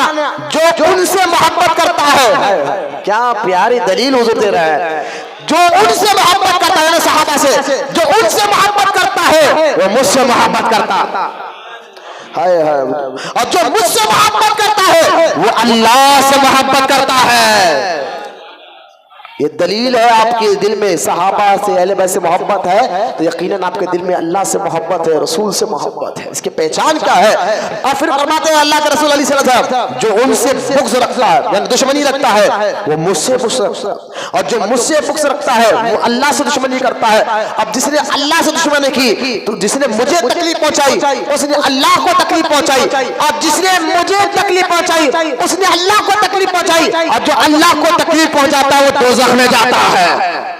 अब ये हदीस है हमारे लिए, किसी सहाबी चाहे वो सहाबी कोई भी हो हम किसी सहाबी को जब भी जिक्र करेंगे अदब के साथ करेंगे, इज्जत के साथ करेंगे, चाहे वो हजरत माविया रजी अल्लाह तआला हो, चाहे वो अबू सुफियान रजी अल्लाह तआला हो। हम यहाँ मुकाम और मर्तबे की बात नहीं कर रहे हैं, सहाबी सब के सब जन्नती है ये बात हम कह रहे हैं। रहा मुकाम मर्तबा है, बोलो ना मारो, रहा मुकाम मर्तबा, तो मुकाम मर्तबे में जो 1 लाख सहाबा है उनमें सबसे ऊंचा मुकाम पहला नंबर सहाबा में अबू बकर सिद्दीक रजी अल्लाह तआला अन्हु का आता है।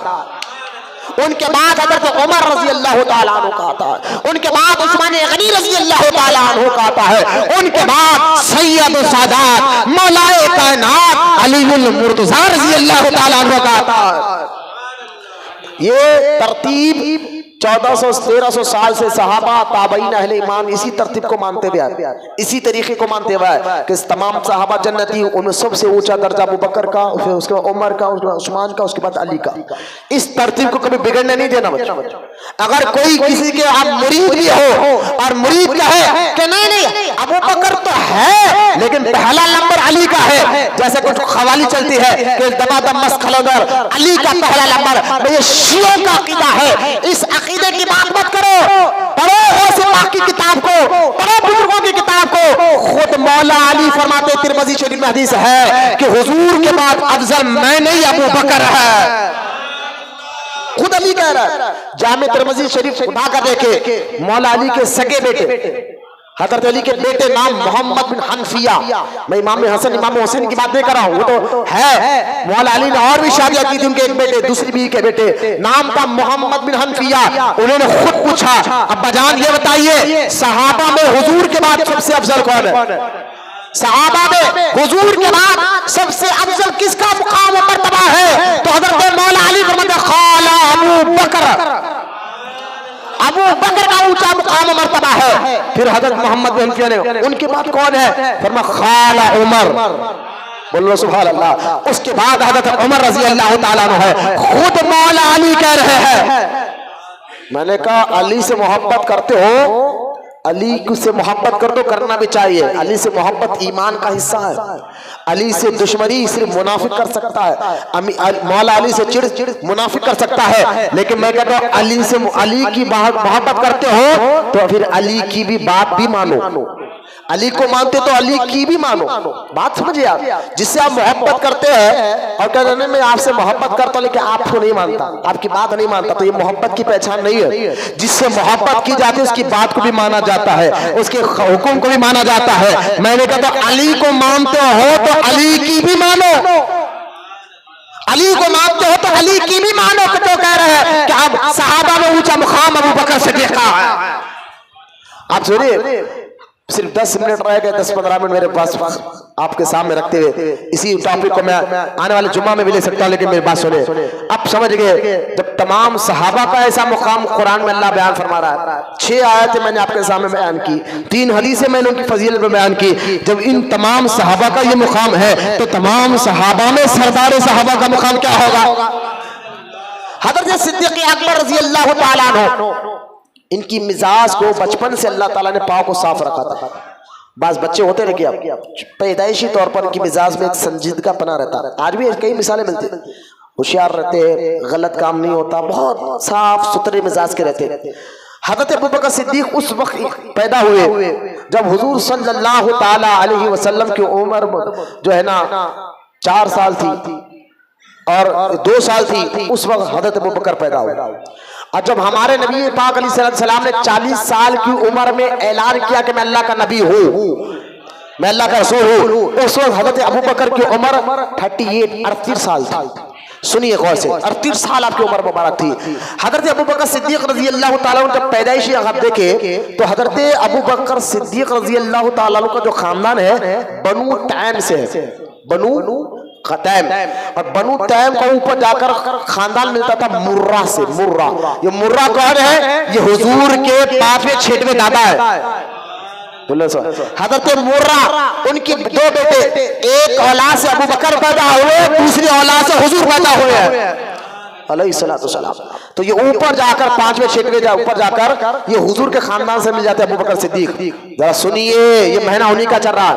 22 तारीख चांद की का महीना अपने घरों में फातिहा दिलाया। कौन है अबू बकर? कौन है अबू बकर? वही तो आपको सुना रहा हूं कि कैसा इश्क था अल्लाह से, रसूल से, और सबसे पहले इन्होंने इस्लाम को कबूल फरमाया। हज़रत अबू बकर सिद्दीक रज़ी अल्लाह ताला जब पैदा हुए तो उनके माँ बाप ने उनका नाम, उस वक्त अभी इस्लाम आया नहीं था, दीन आया नहीं था, हुजूर ने नबी होने का ऐलान नहीं किया था, तो आपका नाम अब्दुल काबा रखा, काबे का बंदा, अब्दुल काबा रखा। उसके बाद जो है आपकी उम्र, हज़रत अबू बकर सिद्दीक रज़ी अल्लाह ताला की उम्र 8 साल की जब हुई, 7 या 8 साल की उम्र हुई, तो आप अपने वालिद, जिनका नाम उस्मान था, आपके वालिद का नाम, और लोग अबू कुहाफा के नाम से जानते थे, हज़रत उस्मान, ये बाद में ईमान लाए, हज़रत उस्मान जो है अपने बेटे अब्दुल काबा, जिसका नाम अबू बकर है, लेकर काबे की तरफ गए और एक बुत की तरफ इशारा कर कहा कि ए मेरे बेटे, ये तो पत्थर का बड़ा मूर्ति दिख रही, बुत दिख रहा है ना, ये तुम्हारा खुदा है, इसको सजदा करो। 8 साल उम्र है अबू बकर की, बोले मोहब्बत से सुभान अल्लाह। 8 साल उम्र है, तो बात बचपन ही से अल्लाह ताला बास को सोच अच्छी दे देता है, अक्ल अच्छी दे देता है, मिजाज साफ दे देता है, सुतरी दे देता है।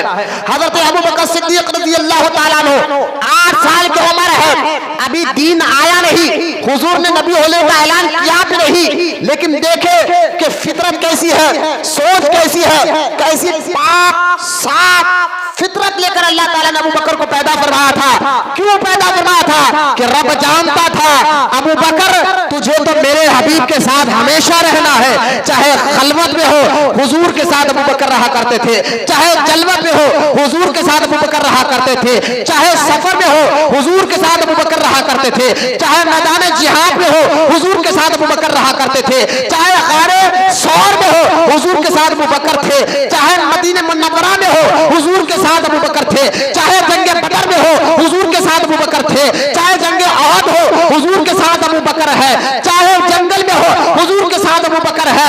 अरे आज हर वक्त हुजूर के साथ अबू बकर रहे हैं, और आज दुनिया से जाने के बाद भी हजरत अबू बकर हुजूर के साथ खबर में आराम कर रहे हैं। जिनको हुजूर के साथ अल्लाह को रखना था हमेशा, बोलो ना सुभान अल्लाह, अपने हबीब के साथ अल्लाह को जिनको रखना था हमेशा, तो अल्लाह जानता था वो अबू बकर है, तो उनकी मिजाज, उनकी फिक्र, उनकी सोच, उनकी फितरत को अल्लाह ने ऐसे पाक रखा। 8 साल की उम्र है, अभी दीन आया नहीं, इस्लाम आया नहीं है। हुजूर तो 40 साल की उम्र में अपने नबी होने का ऐलान किया। हज़रत अबू बकर की 8 साल उम्र है, तो हुजूर की उम्र उस वक्त 10 साल थी। कितने साल थी? 10 साल थी। लिहाजा अभी तो हमारे नबी ने 40 साल की उम्र में ऐलान किया कि मैं नबी हूं, है तो पैदाइशी नबी, बल्कि सबसे पहले हमारे नबी है, लेकिन 40 साल तक हुजूर खामोश इसलिए रहे, 40 साल तक मक्के वालों को अपनी आदत बताई, बोलो ना सर, अपनी फितरत बताई, अपनी मिजाज बताई। खैर बहुत सी हिकमतें हैं, लेकिन इसका मतलब ये नहीं है कि माज़अल्लाह 40 साल की उम्र तक हुजूर को पता ही नहीं था कि वो नबी है। गलत बात है, हुजूर तो पैदाइशी नबी है, बल्कि आलम अरवा से नबी है। हुजूर खुद कहते हैं कि उस वक्त भी मैं नबी था जब आदम भी नहीं थे। लिहाजा फिर अब जब पैदाइशी नबी है, कोई वहाबी का बदअकीदा का, जब पैदाइशी नबी है तो अपने नबी होने का ऐलान पैदाइशी होते क्यों नहीं किया? 40 साल तक क्यों खामोश हुए? मैंने कई हिकमतें थी। 40 साल तक असल में मक्के वालों को अपनी आदत बताना चाह रहे थे हुजूर कि मैं कैसा हो, और सारा मक्का क्या कहता था हुजूर को? सबसे ज्यादा सच्चा अगर कोई अमीन है तो मोहम्मदुर रसूलुल्लाह की जात मुबारक है। खैर अपनी जात को 40 साल तक बनवाया। अब अभी देखे हुजूर ने नबी होने का ऐलान नहीं किया। अबू बकर की उम्र 8 साल है, हुजूर की उम्र 10 साल है। हज़रत अबू बकर के वालिद कहते हैं कि बेटा ये मूर्ति जो है ये तुम्हारा खुदा है, इसको सजदा करो। हज़रत अबू बकर उसको देखा, देखिए मिजाज देख के 8 साल के बच्चे की, उसको देखा और देखकर फरमाया तू अगर मेरा खुदा है तो मुझे भूख लगी खाना दे। जवाब दे के 8 साल के बच्चे का। 8 साल 9 साल के बच्चे इतनी उम्र में ऐसी गहराई की बात नहीं करते, लेकिन जिस पर अल्लाह का फजल होता है, जिस पे खुसूसी अल्लाह का करम होता है ना, फिर बच्चे जो है ना होते बच्चे हैं कि बड़े दाने बात कर देते हैं, बड़ी होशियारी की बात कर देते हैं। उनको बाजू वालों उठाओ बड़ों के हज़रत अबू बकर 8 साल की उम्र में ये बोल रहे हैं। क्योंकि हज़रत अबू बकर सिद्दीक को अल्लाह ताला ने आलम अरवा से चुन लिया था।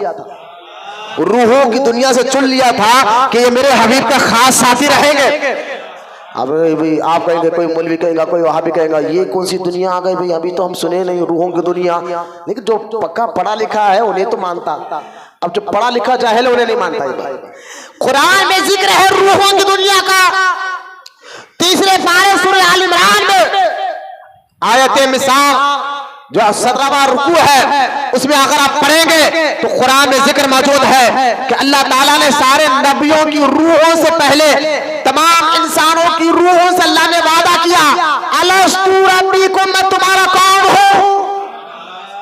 कुरान में जिक्र है, सूरह आल इमरान 17 रुकू नंबर 17 पढ़कर देखे, अलस्तु रब्बिकुम, अल्लाह ने तमाम इंसानों की रूहों को, जिसमें आपकी रूह, मेरी रूह, सबकी रूह थी, सबकी रूहों को एक मैदान में जमा कर कहा, अलस्तु रब्बिकुम, मैं तुम्हारा कौन हूं। तो सारी रूह में सबसे पहले रूह ने जवाब दिया, वो हुजूर की रूह मुबारका थी, खालू बला, तू हमारा रब है। जब हुजूर ने जवाब दिया, उसके बाद सारे नबियों की रूहों ने जवाब दिया, उसके बाद सहाबा की रूहों ने जवाब दिया, उसमें औलिया की रूहों ने जवाब दिया, उसके बाद हर रूह ने जवाब दिया, खालू बला, तू हमारा रब है। कुरान में जिक्र है, आपको याद है? याद नहीं है, यकीन याद नहीं है, मुझे को भी याद नहीं है कि मैं बोला था होगा, लेकिन यकीन जरूर है क्योंकि कुरान कह रहा है। बोलो ना, यकीन जरूर है, कुरान कह रहा है, याद नहीं है लेकिन अलग बात है।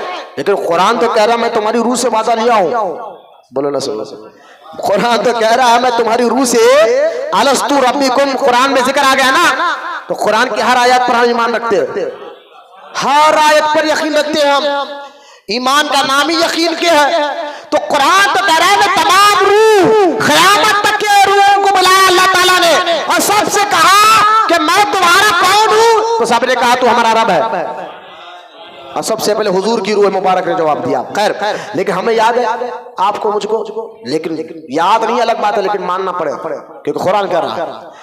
लेकिन अल्लाह का फजल जिस पे होता है ना, वो दुनिया में आने के बाद वो चीज को याद रखता है। बोलो रसूल अल्लाह, जैसे बुजुर्गान दीन है, जैसे औलिया इकराम है, जैसा खुद अबू बकर सिद्दीक से हुजूर फरमाते हैं, ए अबू बकर, वो रूहों वाली बात याद है? तो कहा हाँ हाँ या रसूल अल्लाह, मुझे वो बात याद है जब अल्लाह ताला ने कहा था अलस्तु रब्बिकुम, मैं तुम्हारा कौन हूँ। तो सबसे पहले हुजूर कह रहे थे अबू बकर, अच्छा वो याद है। तो सबसे पहले जवाब किसने दिया था, खालू बला कहकर। अबू बकर कहते आखा वो आपने कहा था।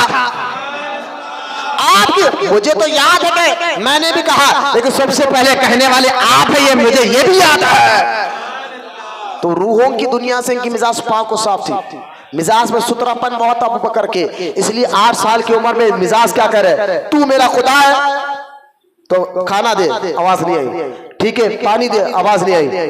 फिर पत्थर हाथ में लिया अबू बकर और पत्थर लेकर कहा अगर तू खुदा है मैं तेरे को मार रहा हूं, बच के बता, तू खुदा है मैं तुझे हमला कर रहा हूं, तू बच के बता। और पत्थर लिया, जैसे ही उस भूत को मारा, इतने में आपके वालिद मोहतरम आए और आकर लेकर हैरान हुए कि मेरे बेटे ने बुत को, हमारे खुदा को मार कर गिराया है। अबू बकर को डांटते हुए, बातें करते हुए खींच कर घर लेकर आए और अपनी बीवी से कहा ये कैसा बच्चा है जो खुदा पर पत्थर बरसा रहा है। तो आपकी बीवी यानी हजरत अबू बकर की माँ कहती है क्या मेरे शौहर उस्मान, इस बच्चे को इसकी हालत में छोड़ दो, खुदा काबा के रब की कसम, जब ये बच्चा पैदा हुआ तो गैब से आवाज आई कि ऐ मेरी बंदी, जो मेरे घर में बच्चा पैदा हुआ है ये कोई आम बच्चा नहीं, मेरे हबीब मोहम्मद रसूलुल्लाह का खास साथी बनने वाला है। बोले मोहब्बत से सुभान अल्लाह। माँ कहती है गैब से आवाज सुनी, अना के माँ कहती है मोहम्मद रसूलुल्लाह कौन है मैं नहीं जानती, लेकिन आवाज आई। सीरत की तमाम किताबों में लिखा हुआ है। अब सुनिए, गौर से सुनिए। हजरत अबू बकर की मिजाज, फरमाते हैं अबू बकर सिद्दीक ने, जब इस ज़माने जी हालत में मैंने कभी शराब नहीं पिया, जबकि शराब पीने का आम बात थी, इस्लाम आने के बाद शराब हराम हुई, उससे पहले शराब, जुआ, जिना कोई बड़ी बात नहीं थी। लेकिन अबू बकर सिद्दीक कहते हैं इस्लाम कबूल करने से पहले भी मैंने, जिस आपकी उम्र 38 साल है, 38 ईयर, पूरे अरब में एक शराब का रिवाज है और जो है एक जो है बुतों का रिवाज है और जिना, जुआ। लेकिन अबू बकर कहते हैं ना मैंने कभी शराब को हाथ लगाया ना कभी किसी बुत के सामने सर झुकाया और ना कभी जुआ खेला। किसी ने कहा अबू बकर ये तो इस्लाम आने के बाद पता चला कि शराब हराम है, इस्लाम आने के बाद पता चला कि जुआ हराम है, इस्लाम आने के बाद पता चला जिना हराम है, इस्लाम आने के बाद पता चला बुत जो है गैर खुदा को सजदा करना शिर्क है, हराम है। लेकिन अबू बकर आप पहले से इस चीजों से रुके कैसा?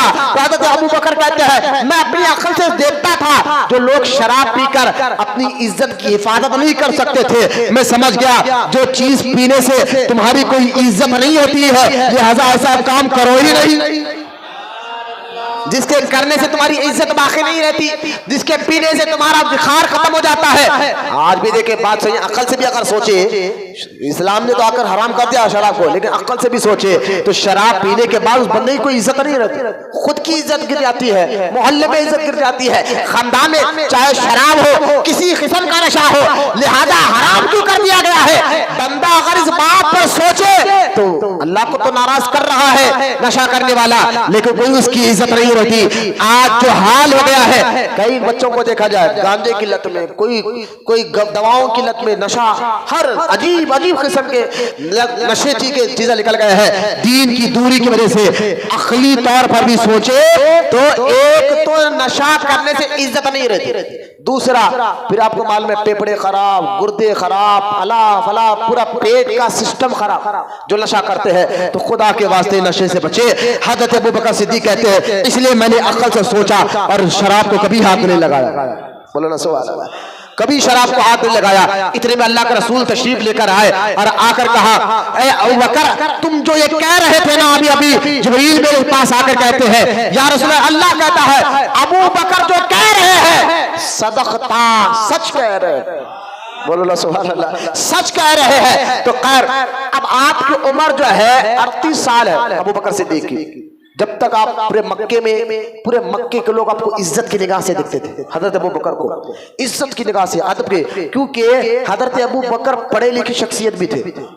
मक्के में अगर कोई लड़ाई झगड़ा होता तो सारे मक्के के लोगों की अगर आप तारीख पढ़े उस दौर में, अभी हुजूर ने आना नौबत करने से पहले वो बड़े ढीठ किस्म के लोग थे, टाइट किस्म के, जैसा कि हमारे हैदराबादी जुबान में बग्गड़ किस्म का आदमी, सुनता ही नहीं, समझता ही नहीं कोई बात को, ऐसे किस्म के लोग थे उनके बेज़हन, इतनी बात को महीनों लड़ते थे वो लोग किसी की बात को जल्दी मानते नहीं। आप भी देखे बग्गड़ किस्म के लोग किसी की बात को मानते जल्दी, वो अपने माँ बाप के नहीं मानते तो आपकी क्या बात माने? क्या आलिम बग्गड़ किस्म के हमारे मस्जिदों में भी आ जाते, ओ हमारे को बोले जाइए जनाब, इबादत कर कोई एहसान नहीं कर रहे हैं, रब की इबादत कर एहसान कर रहे हो माज़अल्लाह। अल्लाह कहता है अल्लाह समझ मैं बेनियाज हूँ, लेकिन इबादत अदब के साथ की जाएगी, मोहब्बत के साथ की जाएगी, इज्जत के साथ की जाएगी, ताज़ीम के साथ की जाएगी। अल्लाह कहता है खुशू और खुजू के साथ इबादत करो, नरम दिल रखो। बात जो कह रही है कुरान, तो बग्गड़ किस्म के आदमी किसी की बात नहीं मानते, लेकिन अबू बकर सिद्दीक अभी ईमान में उस वक्त की बात है, लेकिन सारा मक्का कहीं पर झगड़ा हो जाता तो किसी बात को नहीं, लेकिन अबू बकर की बात को मानते थे। उनका इल्म ऐसा, उनकी मिजाज ऐसी थी। हज़रत अबू बकर रज़ी अल्लाह ताला अन्हु जब आप बहुत बड़े ताजिर थे, कारोबार के लिए आप यमन कई बार गए, इराक कई बार गए, मुल्क शाम कई बार गए। अब आप देखे हज़रत अबू बकर कारोबार के सिलसिले में, आप जो है तिजारत के सिलसिले में यमन गए, वहां आपकी एक मुलाकात जो है यमन में, आपकी एक मुलाकात एक पादरी से हुई। जानते हैं पादरी, बात खत्म करो, सिर्फ 2-3 मिनट रह गए, अपने बेचैनी को खत्म करिए, बात को सुनिए आप, ये सीखिए, समझना आपके लिए जरूरी है। इंशाल्लाह अबू बकर की शान और अज़मत आने वाले जुम्मे को खुलकर बयान करूंगा मैं। यहाँ आज का जुम्मा सहाबा की शान समझाना भी चला गया। हज़रत अबू बकर जो सरदार सहाबा है, उनके बारे में जिक्र उनका सुन रहे हैं, नीयत कर ले अल्लाह उनके सदक़े में मुश्किलों को आसान फरमा देगा। अदब के साथ जिक्र सुनिए। हज़रत अबू बकर सिद्दीक़ रज़ी अल्लाह ताला अन्हु फरमाते कि जब मैं यमन में गया तो मैंने एक ख्वाब देखा कि क्या देखा कि एक काबे से एक नूर निकला और वो नूर पूरे मक्के को रोशन कर दिया। फिर एक एक कर वो नूर घरों पर आया, तो सबसे पहले वो नूर मेरे घर पर आया तो मैंने उसको अपने अंदर ले लिया। बोलो ना सुभान अल्लाह। ये ख्वाब देखकर मैं उठा और यमन में मैं था, एक पादरी के पास गया, जो ईसाई होता है जिसको पादरी कहते हैं, आज के पप जिसको कहते हैं, व्हाइट कपड़े पहन के रहते हैं, इंग्लिश में उसको पप कहते हैं, वो पादरी, और उर्दू में कहते हैं फादर कहते हैं इंग्लिश में, चर्च का जो बड़ा होता है, क्योंकि उस दौर में ईसा अलैहिस्सलाम दुनिया से उठने के बाद हुजूर आए, तो उस वक्त ईसा अलैहिस्सलाम के दीन के मानने वाले बहुत थे, लिहाजा उस पप के पास गए और जाकर कहा मैंने ये ख्वाब देखा है, इसकी ताबीर बता सकते हो? कि वो पादरी जो था पहले तौरात इंजिल की किताबों का इल्म रखता था, और मैंने कुरान की आयत से भी आपको बताया कि अल्लाह ताला ने सहाबा का जिक्र पहले की किताबों में भी किया है। बोलो सुभान अल्लाह। हजरत अबू बकर उसके पास गए, ख्वाब सुनाया। वो पप ने कहा अच्छा एक बात बताओ, ख्वाब की तो ताबीर बताऊंगा, पहले ये बताओ नाम क्या है तुम्हारा, नाम क्या है? कहा अब्दुल्ला। अबू बकर का नाम एक रिवायत में अब्दुल्ला भी था। क्या? अब्दुल्ला। अच्छा दूसरा ये बताओ कि तुम्हारा खानदान क्या है, किस कबीले से हो? कहा कबीले तैम से हो। अच्छा नाम भी कहा, कबीले तैम से हो। अच्छा तीसरा ये बताओ कहाँ रहते हो, कहाँ रहते हो? कहा मक्का में रहने वाला, अरब का रहने वाला हो, नाम अब्दुल्ला है, खानदान बनु तैम है जो बनु कुरैश के में आ जाता है, बनु तैम है। अब वो पप कहता है अच्छा 3 बातें तो मिल गई है, अब आखिरी एक चीज की गवाही देना। बोले क्या? तुम्हारा पेट से कपड़ा हटाओ, मैं तुम्हारे पेट को देखना चाहता हूं। हजरत अबू बकर ने कहा बड़े शर्मीले, शर्म हया होती है, हयादार थे, हयादार। हया जो हमारे अंदर हो ना, फिर वो जल्दी किसी के सामने कपड़े, अब वो हमारे ऐसा नहीं कि बनियान लुंगी पे बाहर निकल के फिरने लग जाए। हया वाले लोग, हया ईमान का हिस्सा। हजरत अबू बकर ने कहा कि ये तो नहीं हो सकता, हाँ तुम वजह बता दो, वजह बता दो तो शायद मैं करूं, बताओ। तो अब कह रहा है, पादरी कह रहा है वजह सुनो, मैंने अपनी पुरानी किताबों में पढ़ा है, सुभान अल्लाह, मैंने पहली किताबों में पढ़ा है कि जो आखिरी नबी होगा और उनका जो खास साथी होगा, बोलो ना सुभान अल्लाह, उसका नाम अब्दुल्ला होगा। सुभान अल्लाह।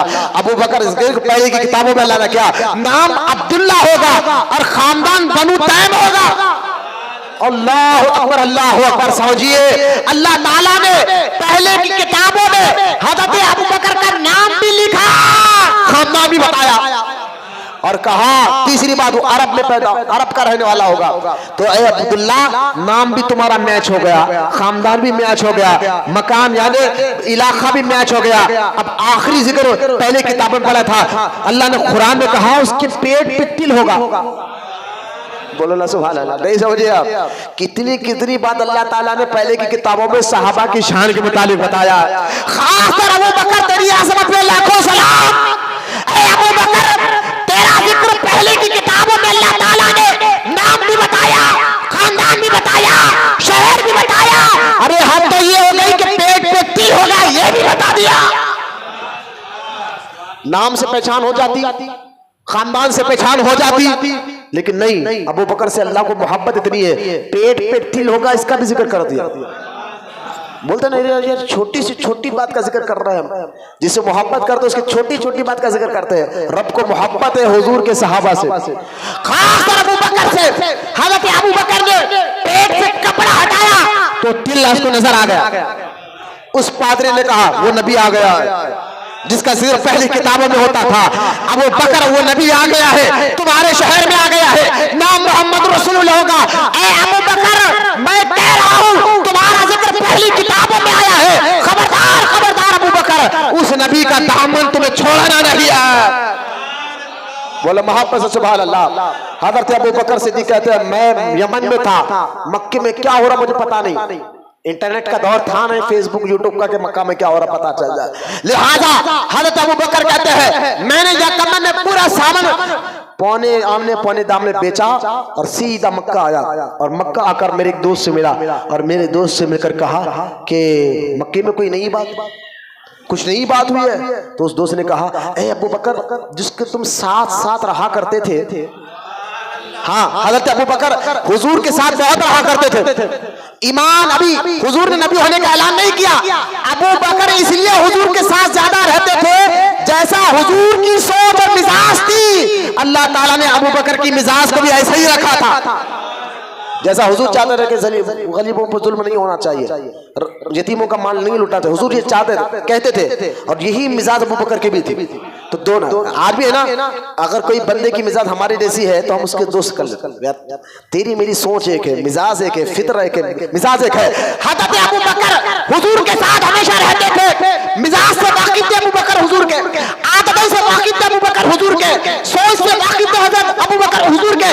लिहाजा उस दोस्त ने कहा जिसको तुम अपना दोस्त कहते हो, मक्के में सबसे अच्छा दोस्त, उसने ऐलान कर दिया कि वो अल्लाह के रसूल है। अबू बकर पहले से जानते थे कि जिसकी मिजाज ऐसे हो ना हो, ये बंदा हो कोई कमाल का। हज़रत अबू बकर घर गए, सामान रखा, कहता बताओ ये हुजूर है का? कहा दारुल अरक़म में है, अपनी मुक़द्दस बीवी खदीजातुल कुबरा के घर में है। हुजूर सीधा गए, दरवाजा खटखटाया, अल्लाह के रसूल ने दरवाजा खोला, अबू बकर को देखकर कहा अबू बकर आए हो? मानो मैं अल्लाह का रसूल हूँ, मानो मैं अल्लाह का रसूल हूँ। हज़रत अबू बकर के बारे में हुजूर कहते हैं, जब मैं जिसको कहता था कि मैं अल्लाह का रसूल हूँ, वो लोग सोचते थे, उसके बाद टाइम लेते थे, उसके बाद कलमा पढ़ते थे। लेकिन अबू बकर के सिवा ना सोचा ना टटोला, खाली एक बात कहा, या रसूल अल्लाह मैं मानता हूँ ऐसी मिजाज वाला कमाल का इंसान कोई आम आदमी तो हो नहीं सकता। मैं बरसों आपके साथ रहा हूँ, मैं जानता था तौरात में जिस नबी का जिक्र हो वो तमाम खूबियां आपके अंदर है, इंजील में जिस नबी का जिक्र हो वो तमाम खूबियां आपके अंदर है। लेकिन मेरे आका एक बात फिर भी मुझे मुतय्यन कर दीजिए, बस बताइए कि आप अल्लाह के रसूल तो मैं मानता हूँ, लेकिन थोड़े से मजबूत करने के लिए, यकीन को और मजबूत करने के लिए कोई सबूत भी दीजिए। तो हजरत अल्लाह के रसूल अलैहिस्सलाम ने फरमाया अबू बकर क्या तुम्हें यमन के उस पादरी की बात याद नहीं है? बोले मोहब्बत से सुभान अल्लाह। अबू बकर जो यमन के पादरी ने जो बात कही, अबू बकर कहने लगे मैं तो यमन में था, बात वहां पर हुई, पादरी ने वहां बोला, आपको यहाँ कैसे पता चल गया? तो अल्लाह के रसूल ने फरमाया अबू बकर अल्लाह ने मुझे बता दिया है। बोले मोहब्बत से सुभान अल्लाह, अल्लाह ने मुझे बताया है। हज़रत अबू बकर फौरन कलमा पढ़ लेते हैं। फिर उसके बाद जो जिंदगी अबू बकर ने हुजूर के साथ रह के गुजारी है, हमेशा साथ, उसका जिक्र कुरान कहता है इंशाअल्लाह ताला। अब आपको इसके आगे सुनना है तो जुम्मा में आपको अव्वल वक्त में आना होगा, आएंगे ना इंशाअल्लाह। हज़रत अबू बकर की कुर्बानियाँ क्या है कि कुरान उनकी तारीफ कर रहा है, वो माल दे तो अल्लाह की तारीफ करे। बोलो ना सुभान अल्लाह। हम भी माल देते ना तो हम लोग तारीफ कर ले, ऐसी तारीफ ऐसा होना भी नहीं चाहिए। किसी पर एहसान हम कर देते तो हमारी नीयत तो अल्लाह के लिए होना चाहिए, लेकिन फिर भी हाँ अगर मुंह से नहीं तो दिल में तो ही सोचते अच्छा इन्हें सलाम नहीं कर रहा मेरे को, इसका भूल गया ना मैं इसको क्या दिया था, क्या कर रहा था, दिल में सोच लेते। लेकिन ये अबू बकर है, माल भी दे, दिल में कुछ ना सोचे, दिमाग में कुछ ना सोचे, अल्लाह के लिए दिए, और उसकी तारीफ खुद रब कुरान में कर रहा। बोलो ना सुभान अल्लाह। वो आपको सुनना है, समझना है, इंशाल्लाह समझना भी चाहिए। वो अबू बकर के बारे में काले कपड़े वाले बहुत बेतुके बातें करते हैं, इंशाल्लाह ताला फिर हुजूर पर कलमा पढ़ने के बाद, ईमान लाने के बाद कि वाक़यात अबू बकर के साथ क्या क्या हुए, उनका इश्क रसूल कैसा था, अल्लाह से, रसूल से, दीन से कैसी अटूट मोहब्बत उनकी रही है सारी जिंदगी जिनकी तारीफ कुरान में हुजूर कुरान में की गई है, हदीस में हुजूर ने किया है। इंशाअल्लाह आने वाली बातें आने वाले जुमा में मैं आपके सामने रखूंगा। अल्लाह की बारगाह में दुआ है कहने सुनने से ज्यादा अल्लाह हम सबको अमल की तौफीक अता फरमाए। जितने बच्चे बूढ़े नौजवान या बैठे मौला के बैठने को कबूल फरमा, इन तमाम को सच्चा आशिक रसूल बना, सहाबा और अहले बैत का आशिक बना, सहाबा और अहले बैत से मोहब्बत करने वाला बना, ताज़ीम करने वाला बना। मौला बिलखुसूस जो अबू बकर सिद्दीक का यौम आने वाला 22 तारीख चांद की, मौला हज़रत अबू बकर सिद्दीक के यौम के सदक़े में हम सब की बख्शिश फरमा, हमारे माँ बाप की बख्शिश फरमा, हमारे अहले अयाल की बख्शिश फरमा, हमें सच्चा आशिक रसूल बना, हमारे मुश्किलों को आसान फरमा, हमारे मुसीबतों को आसान फरमा, हमारे तकलीफों को दूर फरमा। या अल्लाह जो बीमार है सेहत अता फरमा, जो बेरोजगार है रिज़्क़ हलाल अता फरमा। हम तमाम की दुआओं को या अल्लाह हुजूर अकरम सल्लल्लाहु अलैहि वसल्लम के सदक़े, बिलखुसूस सरकार सैयदना अबू बकर सिद्दीक रज़ियल्लाहु ताला अन्हु के सदक़े, अहले बैत और सहाबा के सदक़े में मौला हम सब की दुआओं को कबूल और मकबूल फरमा। वमा अलैना इल्लल बलाग वल्हम्दुलिल्लाहि रब्बिल आलमीन।